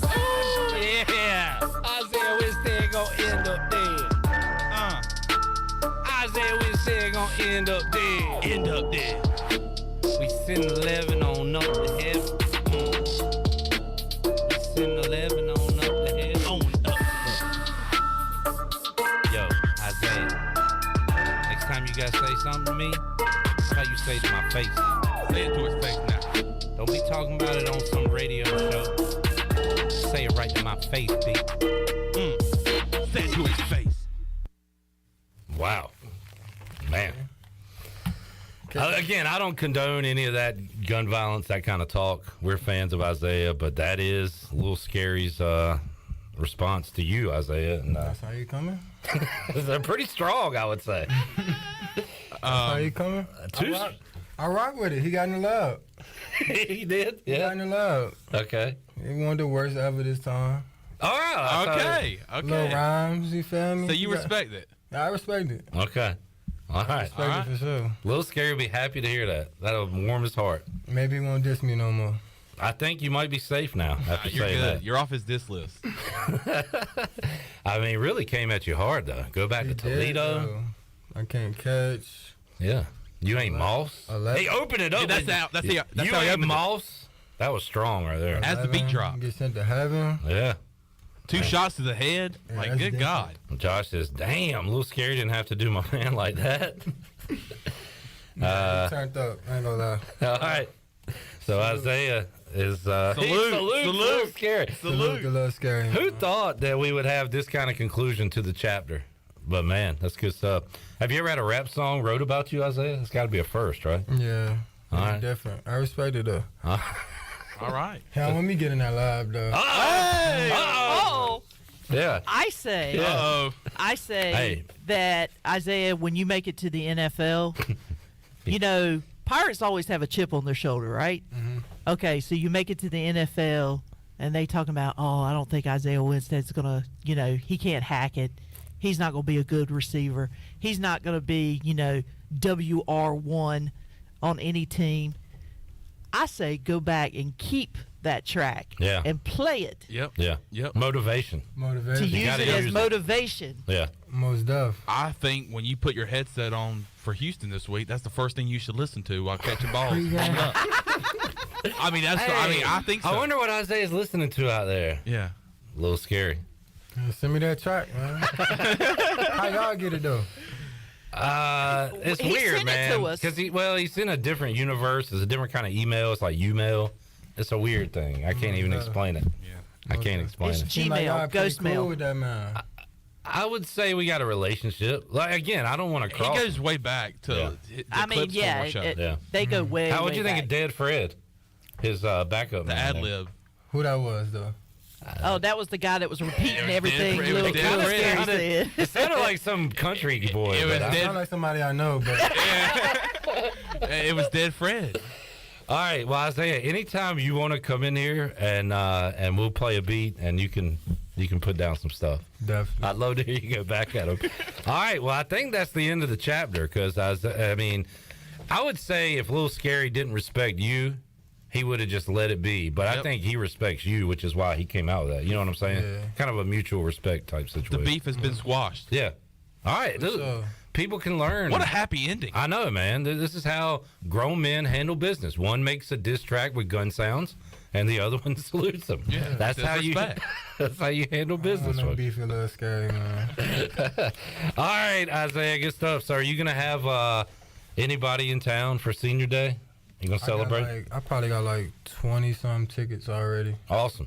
Well, that's good because Miles said he's trying. Everybody's like trying to get enough tickets. So, Yeah, I got about like 20-some Good deal. already. good stuff. How about 9 more? All right, good deal. And so go out there, support 11 and 12 and 34, 10, all the seniors coming up on Saturdays. They'll be playing their last game at Dowdy Ficklin, but still plenty of games to go. Still 3 games to go, including a bowl game. You have a preference on where you play in a bowl? If it's hot, maybe, but other than that, I don't really care. I mean, if it's cold, then that's cool too. Somewhere as long as I warm. get to play a game. You just want to Another play. game, yeah. Good deal. Isaiah, thanks for hanging out as always, man. We'll have to put that on social media. I really enjoyed all everybody commenting that knows you with the last little scary thing. Oh yeah. When yeah. they said, "Man, you tell the truth," or honest to a fault, or whatever. But we appreciate your honesty, and we'll put that out there as well. All right, let's take our final timeout. Come You know back. what would really be cool? If Little Scary showed up for Isaiah's last game at Dowdy Ficklin Stadium. A big old Yeah, man, show sign. your face. Let's see What's it. up, number 11? Hey, let's stop talking, right? Let's start showing up. Yeah.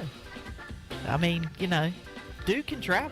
Stan said, somebody get my man Isaiah some oxygen and the anti-rap antidote. What? I don't know. Oh. Alex said the Little Scary diss track was probably the most anticipated song of my life.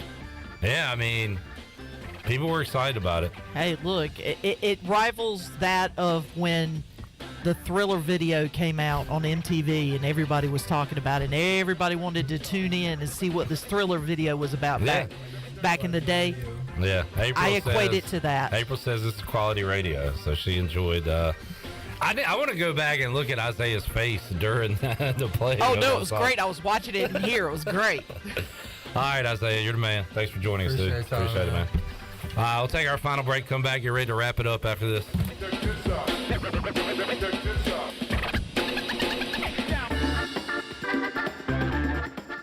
So how does short points work? Well, at Jersey Mike's, 6 regular number 13s plus 3 giant number 7s equals a free regular number 13. So Pepsi and Lay's now earn more points towards free subs. That adds up. Exactly. Download the Jersey Mike's app and earn rewards towards free subs with every sub, Pepsi, and Lay's you purchase.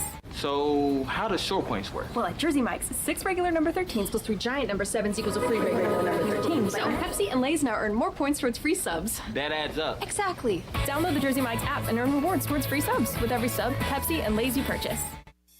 Country Mart has been locally owned and operated for over 40 years and is your premier country store serving the best cheese biscuits and country food around. Country Mart is open every day and has 2 locations in Bethel on Highway 11 and in Stokes on Highway 903. Both Country Mart locations are top-of-the-line fuel stations serving Shell gas, including 93 ethanol-free high-octane gas. Country Mart, fueling you up with great food in your engines with great gasoline. Go Pirates!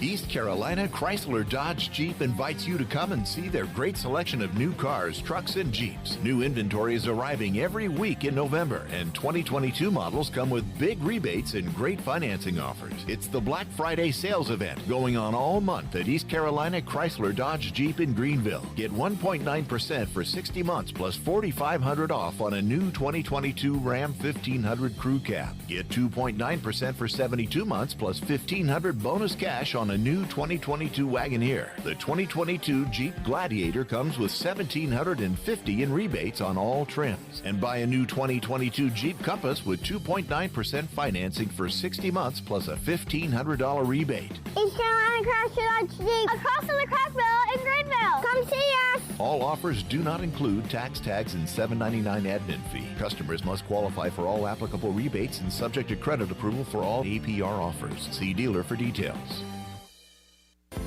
Do you find it hard to stay healthy during the holidays? You're not alone. The secret is in all in what you eat. At Kinetic Physical Therapy and Wellness, we have certified dietitians to provide you with accurate advice on the eating plan and lifestyle choices that you need to make to help you live well. You need more than just an internet search to be able to get a plan that fits your unique needs. Your dietitian will customize an eating plan that is specific to your goals, your budget, and your lifestyle while providing coaching along the way. Sign up today at kptonline.com. 'Tis the season for connection, and U.S. Cellular is celebrating by offering any phone free for everyone. Any brand, any storage, for new and current customers. Plus, our price protection guarantee means that your rates won't go up. That's locally grown connection. Limited time offer, terms apply. Visit us in-store or online for details on getting any phone free today. You've been waiting all year to replace your old phone, and now the Christmas deals are finally here. The team at Sailor Warehouse is loaded up with free phones for everyone. That's right, free, baby. Don't wait, because these deals won't last long. Call Toby Williams today at 252-799-7051 and let one of their experienced sales associates come right to your office or home. Sailor Warehouse, your local U.S. Sailor authorized agent. The only agents that deliver phones, tablets, and routers right to your front door. Every team knows that the two-point play can be a winning move. That's why I'm here. State Farm agent Timothy Sawyer and my team are here to help you go for two by combining your home and auto insurance. It's a great call that saves you time and money. So go for the win and score some savings by combining your home and auto. It's just another way we're here to help life go right. Call me, Timothy Sawyer, at 493-0002 today. Pirate Radio. The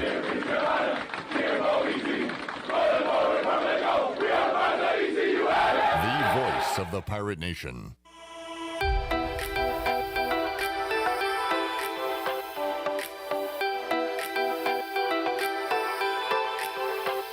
You're listening to Hour 3 of Pirate Radio Live. This hour of PRL is brought to you by Bud Light, reminding Pirate fans to stay in the game and drink responsibly. Bud Light, the official beer of the ECU Pirates, and proudly distributed by Carolina Eagle Distributing since 1989. Now, back to the show. Welcome back. To get the business services that are right for your business today, contact the team of experienced local bankers at First Bank. The team includes bankers you can trust like Ashley Capps, Lee Watson, Bonner Latham, Chris Richards, Josh Hooten, and Heath Nesbitt. First Bank, together with their customers, they're creating a world where individuals and communities thrive. First Bank on Arlington Boulevard in Greenville. Now let's head back into PRL. Here's Clip.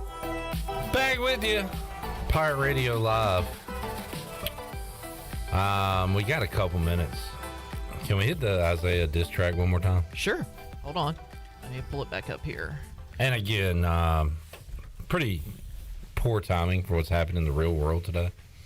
Yes. But this is entertainment, something to make Isaiah laugh. He thought it was funny. And this was done out of pure entertainment value. Yeah. And basically, we try to get Isaiah Winstead to crack and laugh because he's a very serious individual. And we have learned that we can get him to open up when we talk about non-football items and things like that. And we actually have a fun relationship with him. And I like his reaction to this. So let's just let's hit the song. What do you got, Chin? Well, I was going to say, and if you missed his reaction, I'm sure we'll have it up on social media sometime later on, either this afternoon or tomorrow. So we can always clip it and put it on our social media platforms. He had some fun with it. So let's hear it again. Isaiah Winstead said Lil Scary was top 5 worst rapper of all time, worst song he's ever heard, ever. And Lil Scary came back really hard at him. Lil Scary comes from the Steven on YouTube said Lil Scary needs a bio. Where does all the hate come from? It's a good question. We need to know. We need to know his background. You know, what kind of life did he live before he passed on? What kind of, you know, was he a rapper before he died, or did he become a ghost rapper? Those are good questions. But you can tell he's got some like early '90s kind of NWA, kind of gangster rap influences in his words. So let's hear it one more time. I ain't gonna lie. Oh, by the way, bad. That was terrible. Isaiah, top 5 worst songs. No, you can't. Isaiah, sorry. while it was playing, said, he said, "This is the longest intro of all time."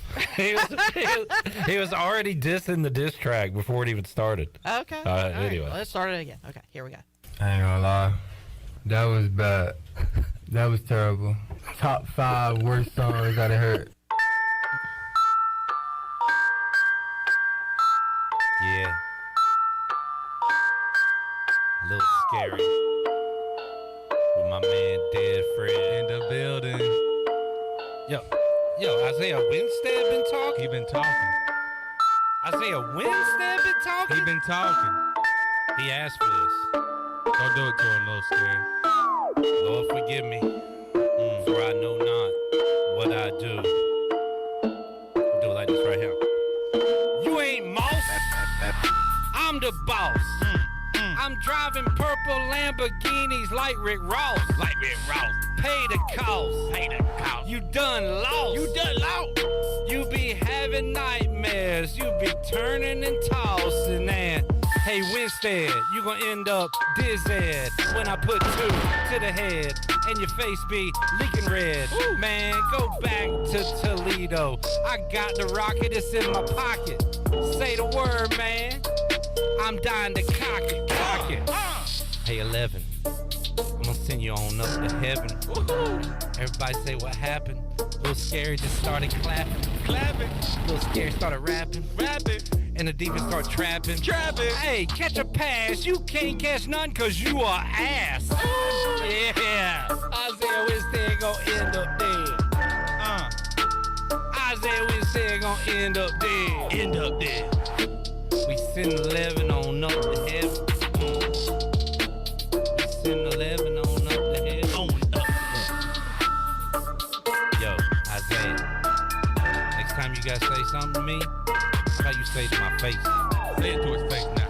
Don't be talking about it on some radio show. Say it right to my face, B. Say it to his face. All right, there you go. Most of that was a freestyle. The way Dead Fred ended it, Dead on Fred. the beat. Yeah, Dead Fred ended it strong. Man, I gotta say. Say it to his face. Man, I sound like him. That beat, by the way, I just YouTubed Scary Rap Beat, and it came up Nightmare, Rude J. So thanks to Rude J for that free beat on YouTube. If you like that, you can YouTube that. I had nothing to do with that awesome beat you heard. But that was fun. Enjoyed it. Chandler, good job as Dead Fred. Thank you. That was you. Sounded like somebody I recognize. Yeah, somebody I know. Sounded like somebody I know. Shirley, we'll see you tomorrow. Chandler, we'll see you tomorrow. We'll talk to Cy Seymour coming up tomorrow. Bryce Williams, give you a Houston preview. And have a whole lot more for you Tuesday, 3 o'clock on an all-new edition of Pirate Radio Live. We'll talk to you then. So long, everybody. Thanks for listening to Pirate